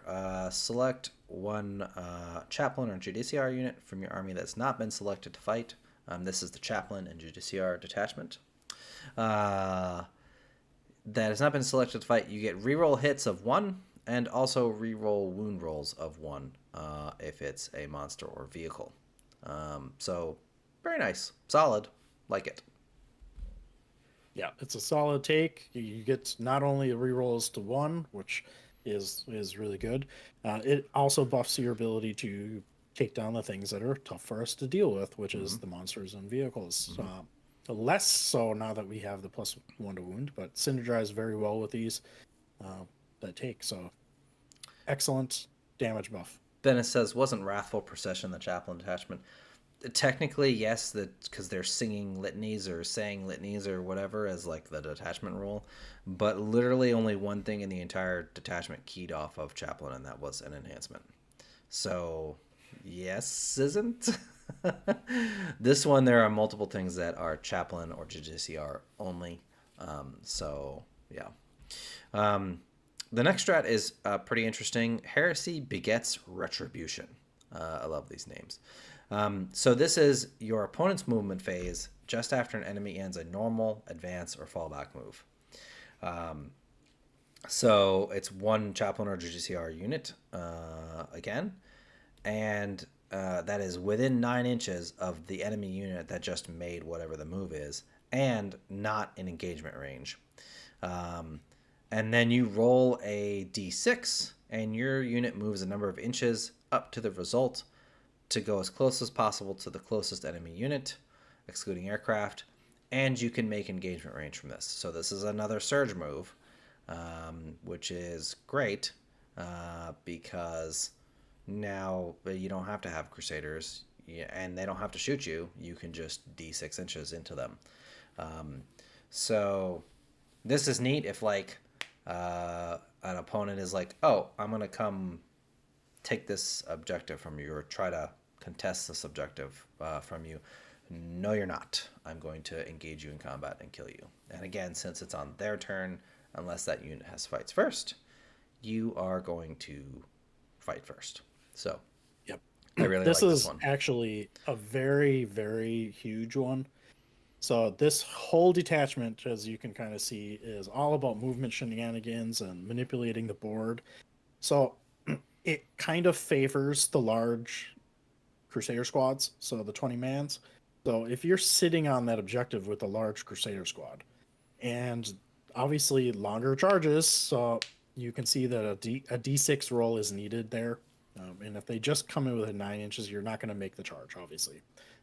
But a 9-inch charge is only like a 28% chance of being made, 24% chance of being made standard without rerolls. So they're likely trying to get as close as they can before they charge you to eliminate that squad if they're going to be doing so. If you have a large squad and you blood surge into them with this stratagem, then they're not getting to the objective because you have 20 guys or potentially less because they're probably shooting at you prior to. But 20 dudes potentially that they have to get by now. You have a 20-man screen essentially that they now have to kill before they can even begin to move back onto that objective. So I think that's really, really huge and also really helpful if you have sticky objective vow. So Yeah. Here's the other thing is maybe they're trying to move a shooting unit to get an angle on something else, and now you've just prevented them from shooting at all. And it can backfire. You could roll a 1 or a 2, right? But sometimes you'll roll a 5 and, that turns the game, right? So for 1 CP, I'll take that chance. Really good strat. I like it. And then lastly, we have Dread Crusaders, your opponent's charge phase just after an enemy unit declares an infantry unit from your army that was selected as one of the targets. They take a battle shock test at -1. If I'm just flush with CP because of all the units that I'm killing and getting CP back from my Castellan, I guess maybe I'll do this. It can turn off some key things that your opponent maybe was hoping to do, Yes. which is, I guess, nice to have in your pocket, but is it something I'm going to be doing all the time? Probably not. I do like this utility. It's a threat. Again, detachment is all about manipulation. Yeah. So this is a stratagem that you're going to be. Remember, I can battle shock you at -1. Remember, I can do this.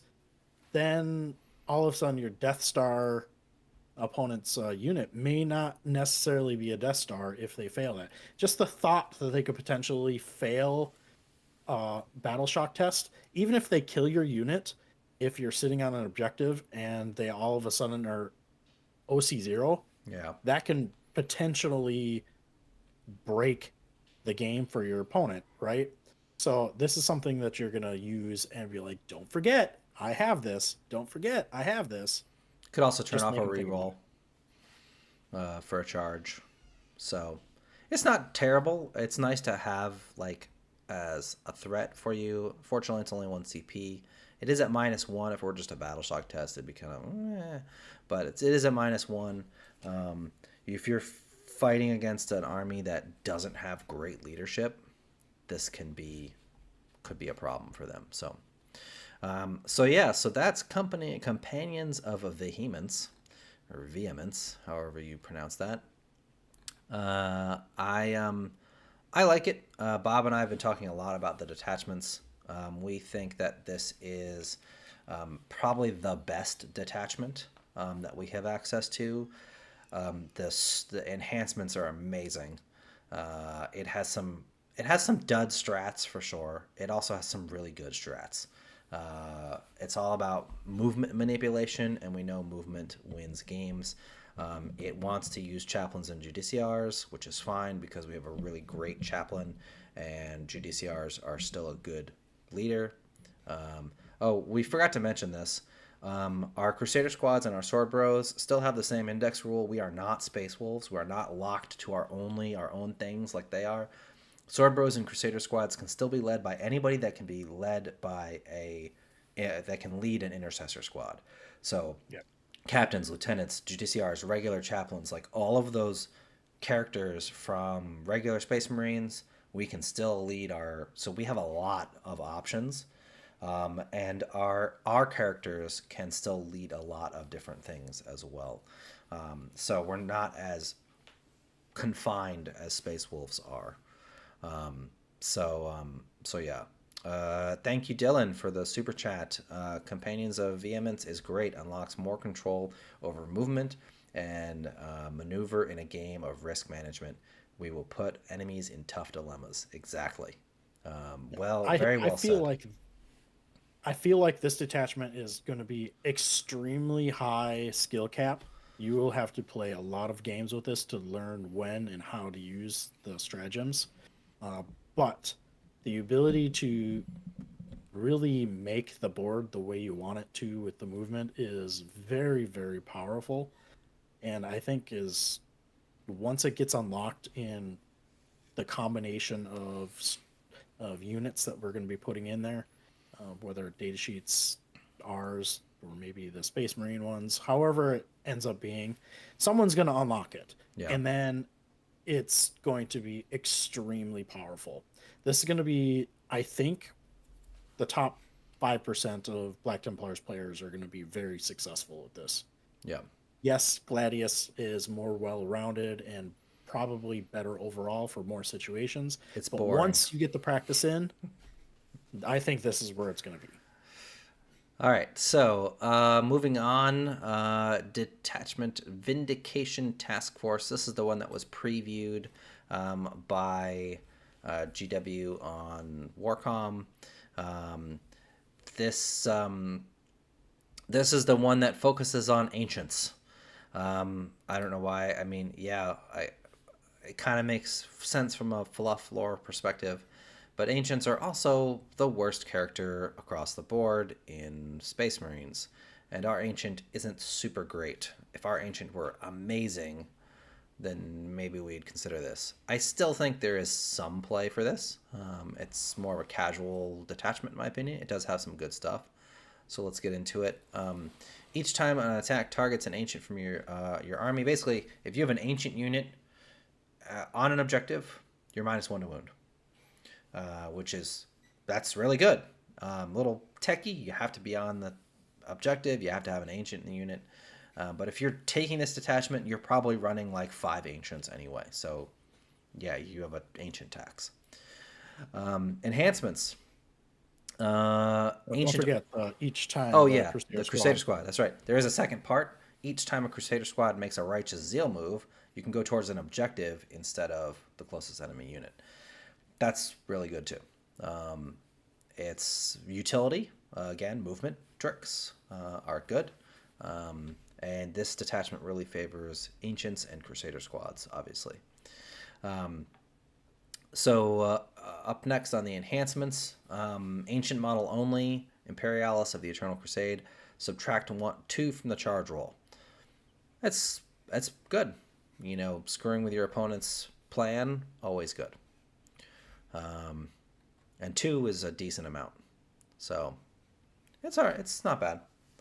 I like this next one, Consecrating Aura. This is any Adeptus Astartes model. Models in the Bearer's units have a 5-up invulnerable save. Crusader squads love this because hello neophytes with our 4+ save.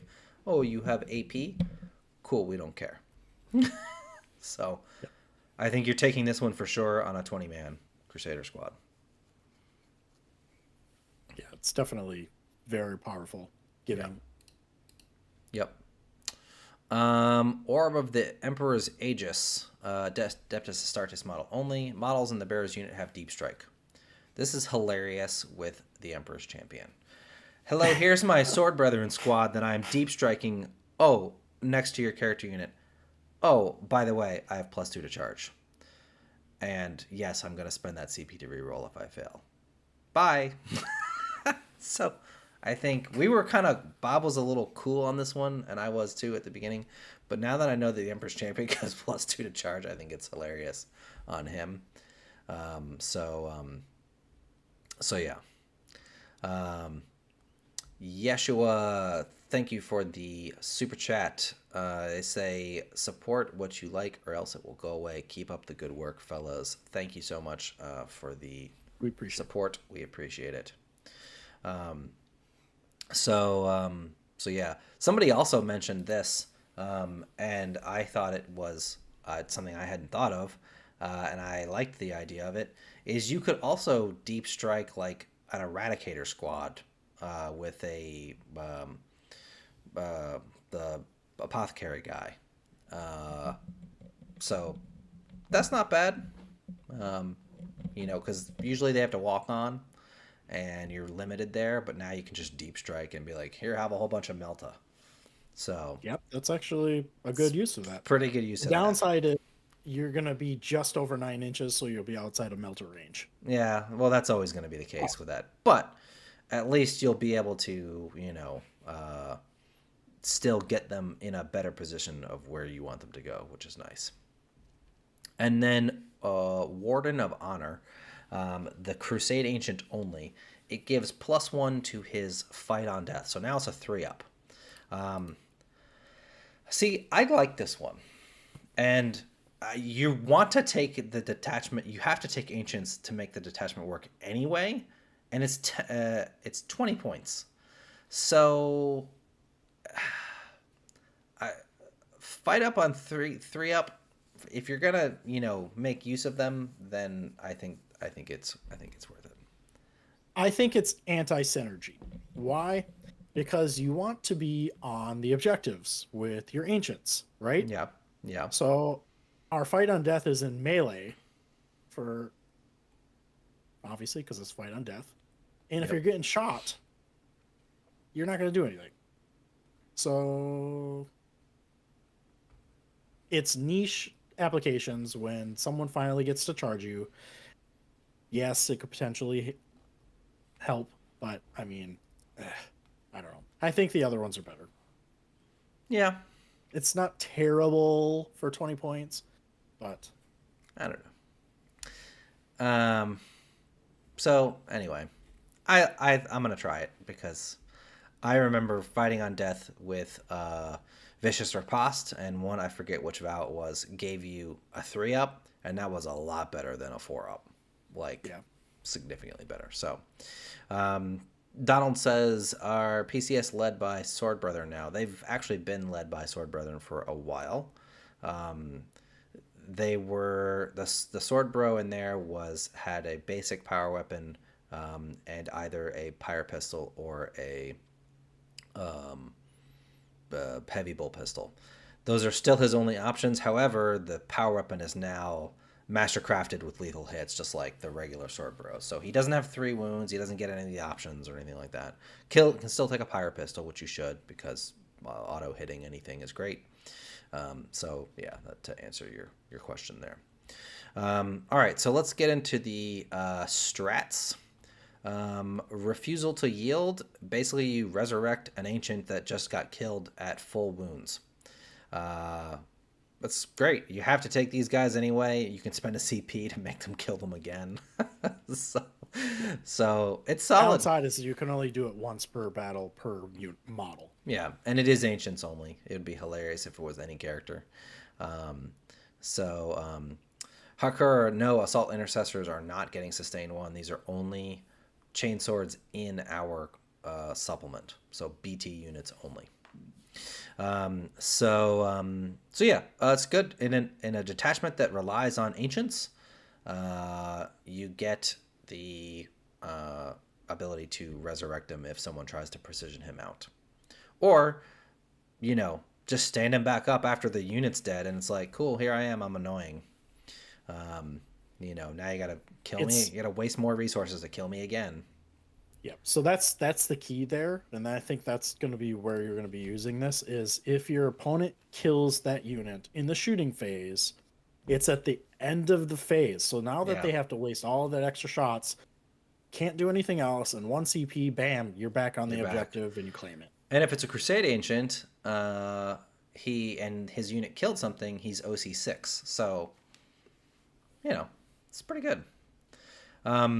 Litanies of Purgation. Fight phase. This is any Adeptus Astarte unit from your army that has not been selected to fight.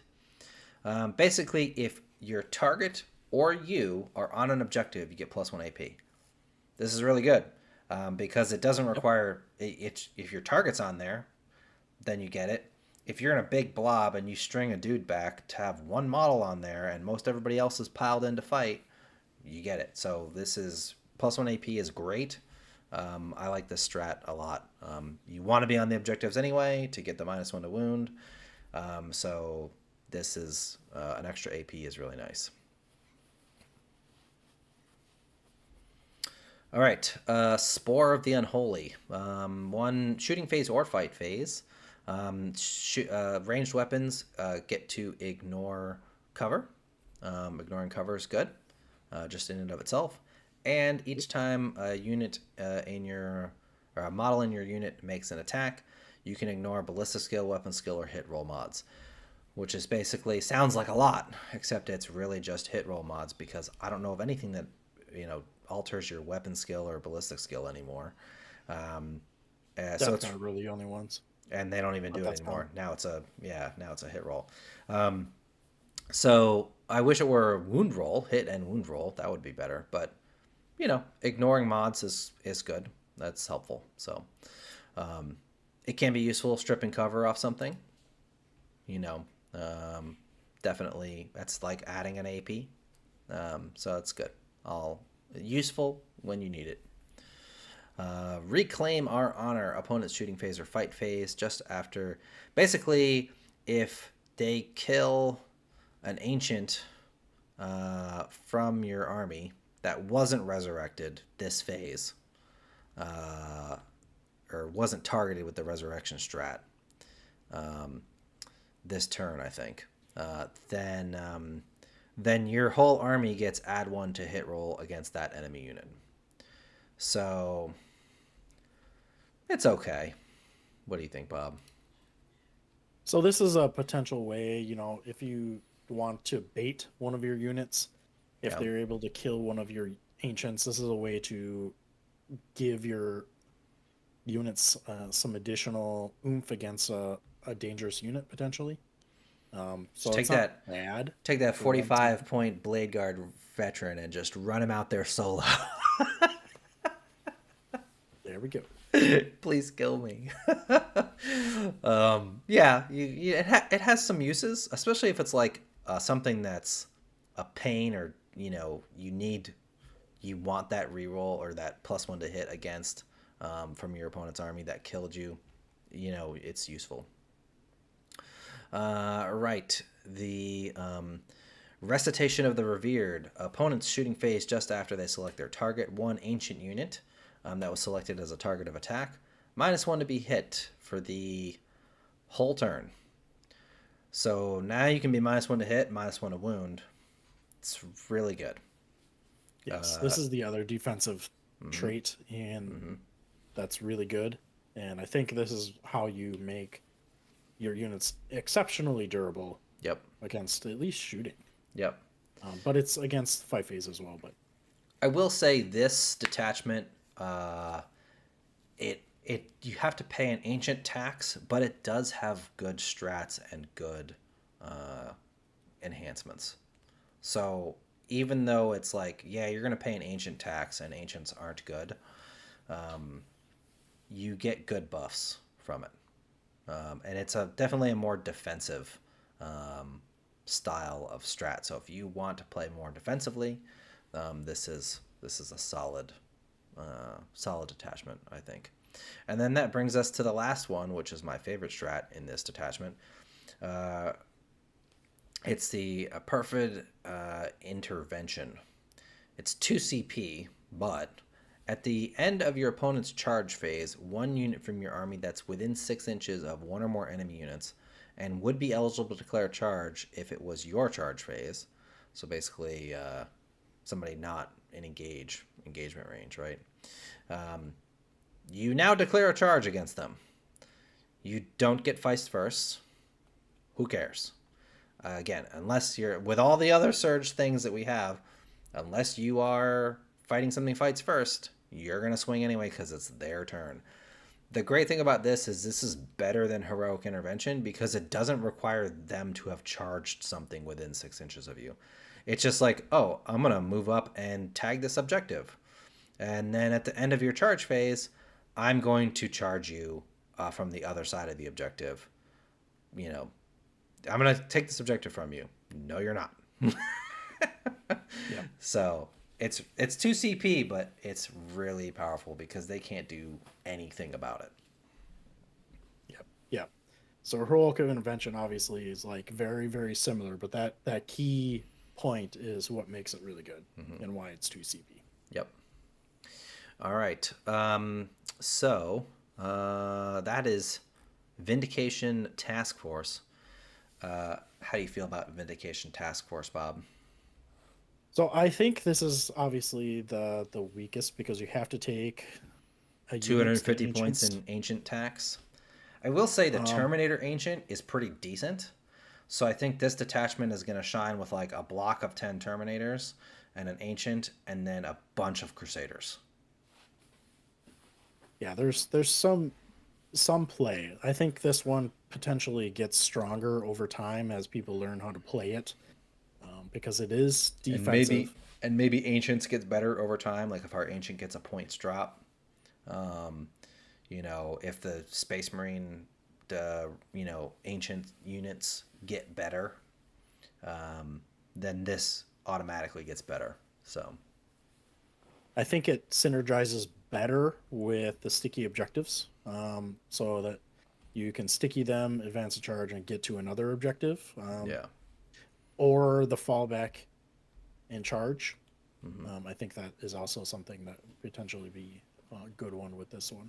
But it's tough to say. This one is going to be, once we learn how to get around the ancient attacks, I think this might be something that would be better. But is it going to be better than something like Gladius that doesn't have to jump through hoops over Nope. time? I'm not sure. No, We'll see. definitely not. Or even companions. No. All right, so that brings us to our last attachment, and one that many players are very high on, is Godhammer Assault Force. So this is all about transports and armored assault. So the detachment rule, each time you make a charge, if you disembark this turn, choose one target of the charge and take a battle shock test. That's okay. Again, we're giving detachment rules that are not universally useful or good. I mean, yes, can a battle shot make a difference? Yes, it can. Is it something I'm really excited about? No. However, each time you disembark, you get +1 to hit. So this is nice for all those things that don't hit on 2s. Unfortunately, Sword Bros hit on 2s. So really, the only thing that this affects with them is the Thunderhammer, which now hits on 2s, which is humorous, but there's only one. But you know what has more than one Thunderhammer is a squad of Terminators. So now they're all hitting on 3s. So yes, you can only take a 5-man inside a Land Raider, but that's something.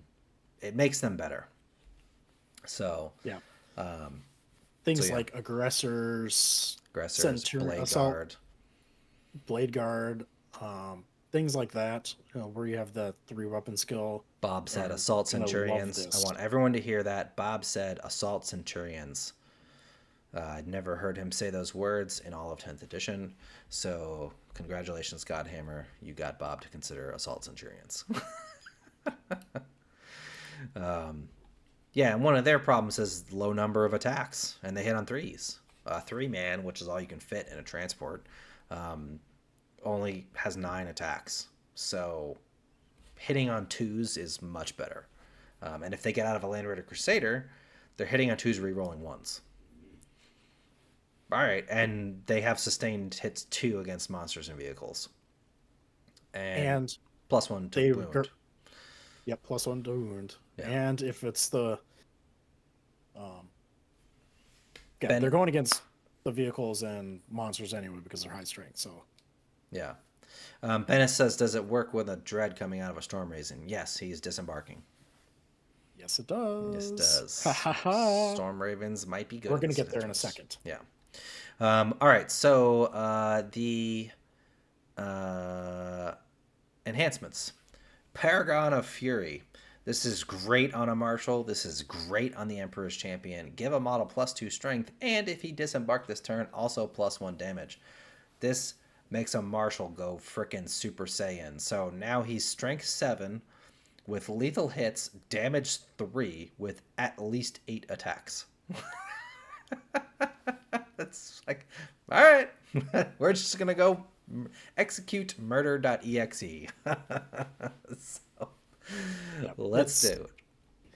If you also want to, you could also take it on the captain as well for his single once per turn thing. Yeah, so. But the Marshal's better in my opinion. I agree. So next up, Battle Psalm Precentor. It's -1 battle shock tests from the detachment rule. I mean, it's only 10 points. I guess if you have 10 points and nothing and an extra enhancement slot, toss this on somebody, I guess. But you don't have an extra enhancement slot. So. No, you surely do not, because the next one is Augury Servo Host. What do we? AdMech. Pick an enemy unit within 12 inches and remove its cover. Okay. Zing. I'll take that. That's great. Removing cover is great, because now you're removing cover from the thing the Repulsor Executioner is going to shoot, and it's going to get rerolls to hit. So, yeah. Really good. And then Herald of Sacred Slaughter. The wording is complicated, but basically you slap this on a guy. If that guy starts the game within a dedicated transport, aka an impulsor. You get Scouts 9. That's great. Scouts 9. 9. 9. Love it. So you're going to be taking those 3 because they're all really good. And you're just going to leave the battle psalm at home. No battle psalms in this detachment. Sorry. Thank you very much. Had a wonderful day. Anyway, strats. I don't have the names for these strats, unfortunately. But there is a 1 CP strat at the end of the fight phase. If you are not in engagement range, you can just make a normal move of 6 inches. Cool. You can embark with this. However, you cannot embark if you disembarked this turn. So, that's a bit of a downside, but it's also just a 6-inch move that you can make. So it's like, cool, I'm going to get on the objective. Cool, I'm going to get behind the wall. I'm going to get in cover. You can also set it up. They talked about this a little bit on Art of War. You can kind of set it up where you have like a cycle of like rotating in and out of a transport using this. Yep. So like you run up with the transport, dudes hop out, these guys do whatever they're going to do, and then get back in, and then same, you know what I mean? So there's some tricks you can do with it, but I mean, again, it's movement manipulation, which is great. 6 inches at the end, a free 6 inches at the end of the fight phase. Maybe you need to, get across a certain threshold on the board to get behind enemy lines. Maybe you need to get engage on all fronts. You can score points with this too, so really good. Pope J-Rod, thank you so much for the support, for the super chat. Thank you for sharing your insights. So happy that the Eternal Crusade has such a great community. Us too, something that we really, really appreciate. We have such a great community of folks on our Discord, on our YouTube channel. We obviously, there's always some folks who post negative comments, but the vast majority, probably 99% of folks commenting and discussing stuff is all great engagement. We really appreciate it. And for those folks who do leave negative comment, thanks anyway. You engage with my content, so you're still driving my YouTube algorithms. But we do really have an amazing community, so we really appreciate it. The community has been really great. Yeah, especially like on our Discord. Like I said, great folks having great discussions and helping each other out, which is what we wanted. That's what we wanted to do with this when we set out for this 5 years ago, which we are at our 5-year anniversary. Which stay tuned at the end of the podcast here. We have a big announcement about that. That we're going to talk about coming up. So yeah. In any case, moving on, we have one in a vehicle-heavy detachment, as you'd expect. We'd get a 1 CP. Vehicles can just Kool-Aid Man through terrain features. This is really helpful for those Rep X's, for our Land Raiders, for our Impulsors, whatever we're doing. Really like this strat. Glad that we have it, because moving vehicles around all these ruins boards can be challenging, and this way you can just be like, you know what, I don't care. Yeah, it's also very good. Yeah. Kool-Aid Man. Is awesome. So like I talked about this in great length about in differing channels, ours and more so the other Black Templar Discord and on YouTube and Reddit. So this is the start of where you can kind of see where this is the detachment that breaks the rule book. This is where it's like, get rid of your rule book. I don't care, because I'm going to break a bunch of rules. Yep. So this kind of starts that. Going through terrain is pretty awesome. Yep. Next up, it's 2 CP, but it's -1 damage for your vehicle. Any vehicle, not just Land Raiders. There are some things that key off of Land Raiders, obviously, here. But any vehicle, -1 damage for the whole phase. That's really, really good. So it is 2 CP, but I mean, minus a big defensive ability is really good. So very handy when you need it. Yes. I won't, so it's not really like this, but I like to say that if you're using a unit like the Storm Raven who has native -1 already built in, or like a Dreadnought, Redeemer, less Redemptor. so important, but, Yeah. or I'm sorry, the Redemptor, yep. Uh, as native, this does stack. This is one of those things that stacks. So you can kind of pseudo get an immortal Storm Raven, which is kind of funny. Yeah. Obviously, it's not immortal, but doesn't have an uh, invulnerable save. But I just think it's kind of funny. You can -2 to everything that comes against you, and yeah, this is hilarious. And I think Storm Ravens actually have a lot of play in this detachment. Yep. Yep. It is shooting only, so it won't work in melee, but that's okay. 1 CP when disembarking from a land raider, you can disembark up to 6 inches instead of 3 inches, and you can be placed in engagement range. So 99% of the time, you're not going to be placing your unit in engagement range. You're going to be just using this as free extra movement to really yeet up the board. This is great. Disembarking an extra 3 inches is basically +3 to your charge.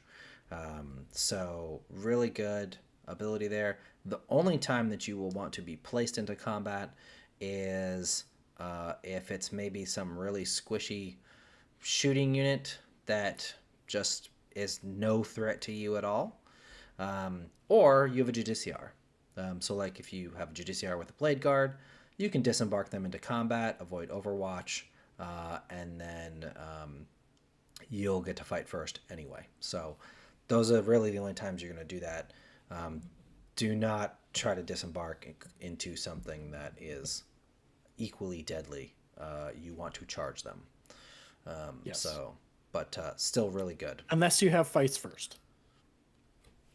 Yeah. Yeah, unless you have fights first. So then we come to next one, 1 CP. If you disembarked from a transport, you can charge through enemy models. So you can ignore screening units. Beyond, excuse me, beyond just ignoring a screening unit, you can also use it to get behind an enemy unit. So maybe they were trying to like hold an objective and keep you off of it. Now you can just walk right on through them and be like, hello, I'm going to charge you and go around, much like a fly unit. So I really like this one. It's very useful when you need it. Again, more movement tricks. Yeah, this is also combos really well if you put, say, like a Ballistus in a Storm Raven with a close combat unit in there. Charge through the screen with this, and then you can follow it up with a Ballistus going into that screen if you want, something that's a little bit less squishy. So you can do a lot of fun things with this thing. I think it's really kind of cool. Yeah. He says, I think the unit you want to walk through needs to be declared to charge against, though. I don't have the exact wording, but I don't think so. They can't end in engagement range unless they were also a target of that charge, but I think you can just go through them. Otherwise, it would be useless for ignoring other models. But I think as long as you don't end in engagement range of the screen unit, then you're okay. Yes. So, which honestly, I mean, most of the time screen units are trash units anyway. So, if you like Luna says, yeah, you just multi-charge them anyway, but you get to the unit that you really want to charge and you just tie up the screen unit so you're safe in combat unless they try to fall back from you or something like that. So, last one is 1 CP in the fight phase. If you get out of a transport this turn, if you disembark, you can re-roll wound rolls of 1. And if it's a land raider that you disembarked, you can re-roll the wound roll instead. That's really good, especially with assault terminators who have devastating wounds on their Thunderhammers. So, really good to twin link those Thunderhammers. And they can only ride in a Land Raider anyway. I guess technically they can get in a Storm Raven. But yeah, you're going to probably put them in a Land Raider. So, yeah. So that's the detachment. Bob, what do you think?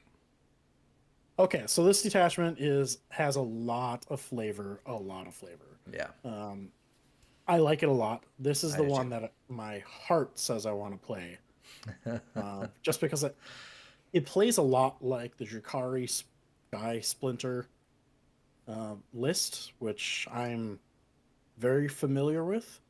So it does have the cons of most of its abilities having to require you getting out of the transports and getting back in. But fortunately, they did do a lot with our transports with the repulsor, and we have the impulsor, Land Raider, Crusader, various different things that give us the ability to buff stuff. There is some play with draw pods with this, because obviously you're getting out of a draw pod, and then you get the +1 to hit with that, but you have to make the charge. So I think that COV would probably be better for draw pods, but all in all, there's a lot of game breaking detachment rules in this. But if it comes down to it, it like Sky Splinter, it does have a big weakness of they kill your transport, a lot of power disappears.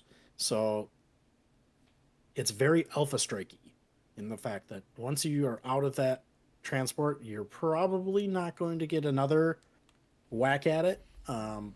So, and once you get experience against playing this, you're probably going to find at least one player that can beat you. So I kind of describe it as the X and one detachment. So I don't think this is going to take down super majors. I think it'll be like you might knock down your smaller scale road drag tournaments, but you're maybe win a GT here and there. But yeah, usually, I think you're gonna get a loss. You're gonna pick up a loss somewhere yeah. with it. I still think it's a good detachment, and I mean, to be Yeah, it's honest, great. to be honest, the vast majority of our players are not like trying to win GTS. Like so, this will do great in your local tournaments. It'll do great in your local games. Um, and unlike Drukhari, our transports are not made of wet cardboard. They're significantly more durable. So, um, especially Land Raiders and Repulsor Executioners and Storm Ravens. So, a lot of options in this. And we're gonna make Land Raiders great again. So, Yeah, I really really enjoy this detachment. Even though, like I mentioned, I'm more of the competitive player in general. yeah, But even though I think that COV probably is going to be the more competitive take, this is the list that I really kind of want to play and play a lot because yeah, this is the thematically most it's the fun in fun. my Yeah, opinion. bust out This that Land is Raider this is Crusader. this is the aggressive, powerful detachment. Yep. It's not as well rounded as something like Gladius, but I think this is potential to be very shocking for your opponents to play against. Yep. Where yeah, Gladstone says, got a question about consolidate. If I charge a unit and kill it and consolidate into another unit, they get to slap back. Yes, they do. They will get to fight. So usually you want to do that into something that's not like, super deadly, because you're just going to get killed back. So yeah, so those are our initial thoughts. Those are our detachments, our data sheets, our rules. Overall, I think we did really well. We got a lot of flavor. We got a lot of really good stuff. Um, we're going to talk about Wrathful Procession in another video, along with our other detachment deep dives. And funny, Tim just says thoughts on Wrathful Procession now. It's certainly better than oh it yeah, was. Certainly better because it's I played it like probably 2 or 3 games with it. trying to like, give it its fair shake. And the thing I noticed in every single game was, man, if only I had vows. If only I had some more damage. Like the movement was great. Like I was always everywhere I needed to be with the movement. And now with vows being our army rule, with our data sheets being just better, it's going to be a lot better. So again, I don't think it's going to be taking down super majors, but it's certainly a lot better than it was. So we'll talk about that in our detachment deep dives for sure. Yeah. I think the supplement was a huge, huge win. Yeah. Yes, they probably took a little bit of creative model selling strategy in some of our detachment usage, but they're thematic, they're fun. You have a lot of list building opportunities with them. You also very obviously can see that Wrathful Procession had this in mind. And if you really, really, I'll just say it right now, if you really, really want to take down that super major, yes, you can go in Gladius, and Gladius is so much better than everything else now. Yeah. With our detachment rules, because it just buffs everything. So yeah, we're probably going to be the best Gladius Space Marine chapter, to be honest. And that may be boring, but that's okay. Like, because you have an outlet for it, and you're still using our data sheets, which are awesome. So yeah, I can get behind it. Yeah. In any case, do the things prepping asks, when do these rules officially go into play? August 9th, I believe, is our release date. Usually they're doing 2-week pre-orders. Pre-order day was yesterday, so August 9th, and everything will be live. I should have new recruit updated for y'all by then, so you'll be able to list build immediately upon release day. And then, thank you everyone for sticking with us. I know we went a little bit over from what we normally do on Caffeine Crusade, but we really appreciate everyone sticking around the whole time. Thank you to all of our Patreon folks, our YouTube members. We couldn't do this without y'all. Thank you to everyone who gave us a super chat today. Really appreciate it. We do. The 5-year anniversary. Yep, 5-year anniversary. So big thing we are going to do for our 5-year anniversary is we have a limited edition run of dice from Baron of Dice. We're going to get more information. I'm going to show a preview for those, tell you when you can order them. We're working on it right now. The dice are finished. We're just waiting to get our sample packs from them so we can show them off properly to you guys. They're really cool. I can't wait for you guys to see them. These are going to be limited to 500 dice only. And then that's it. They'll be done.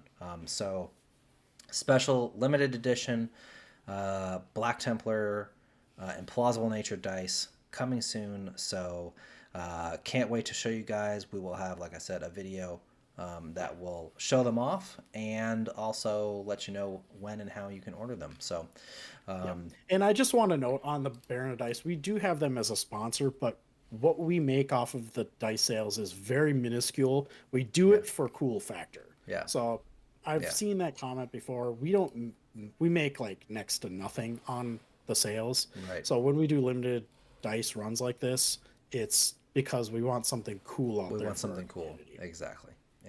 So yeah. All right, guys. Well, thank you so much for joining us. Really appreciate it. Look out for some new videos soon. Bob and I are going to crank out videos as fast as we are able to, doing detachment deep dives, unit analysis, all that kind of stuff like we do. And bat reps, we want to get some games in with these. So yeah. So thank you again. Don't forget to like, subscribe, click the bell notification thing so you get notified on all our latest content. And until next time, keep on crusading. Thank you all.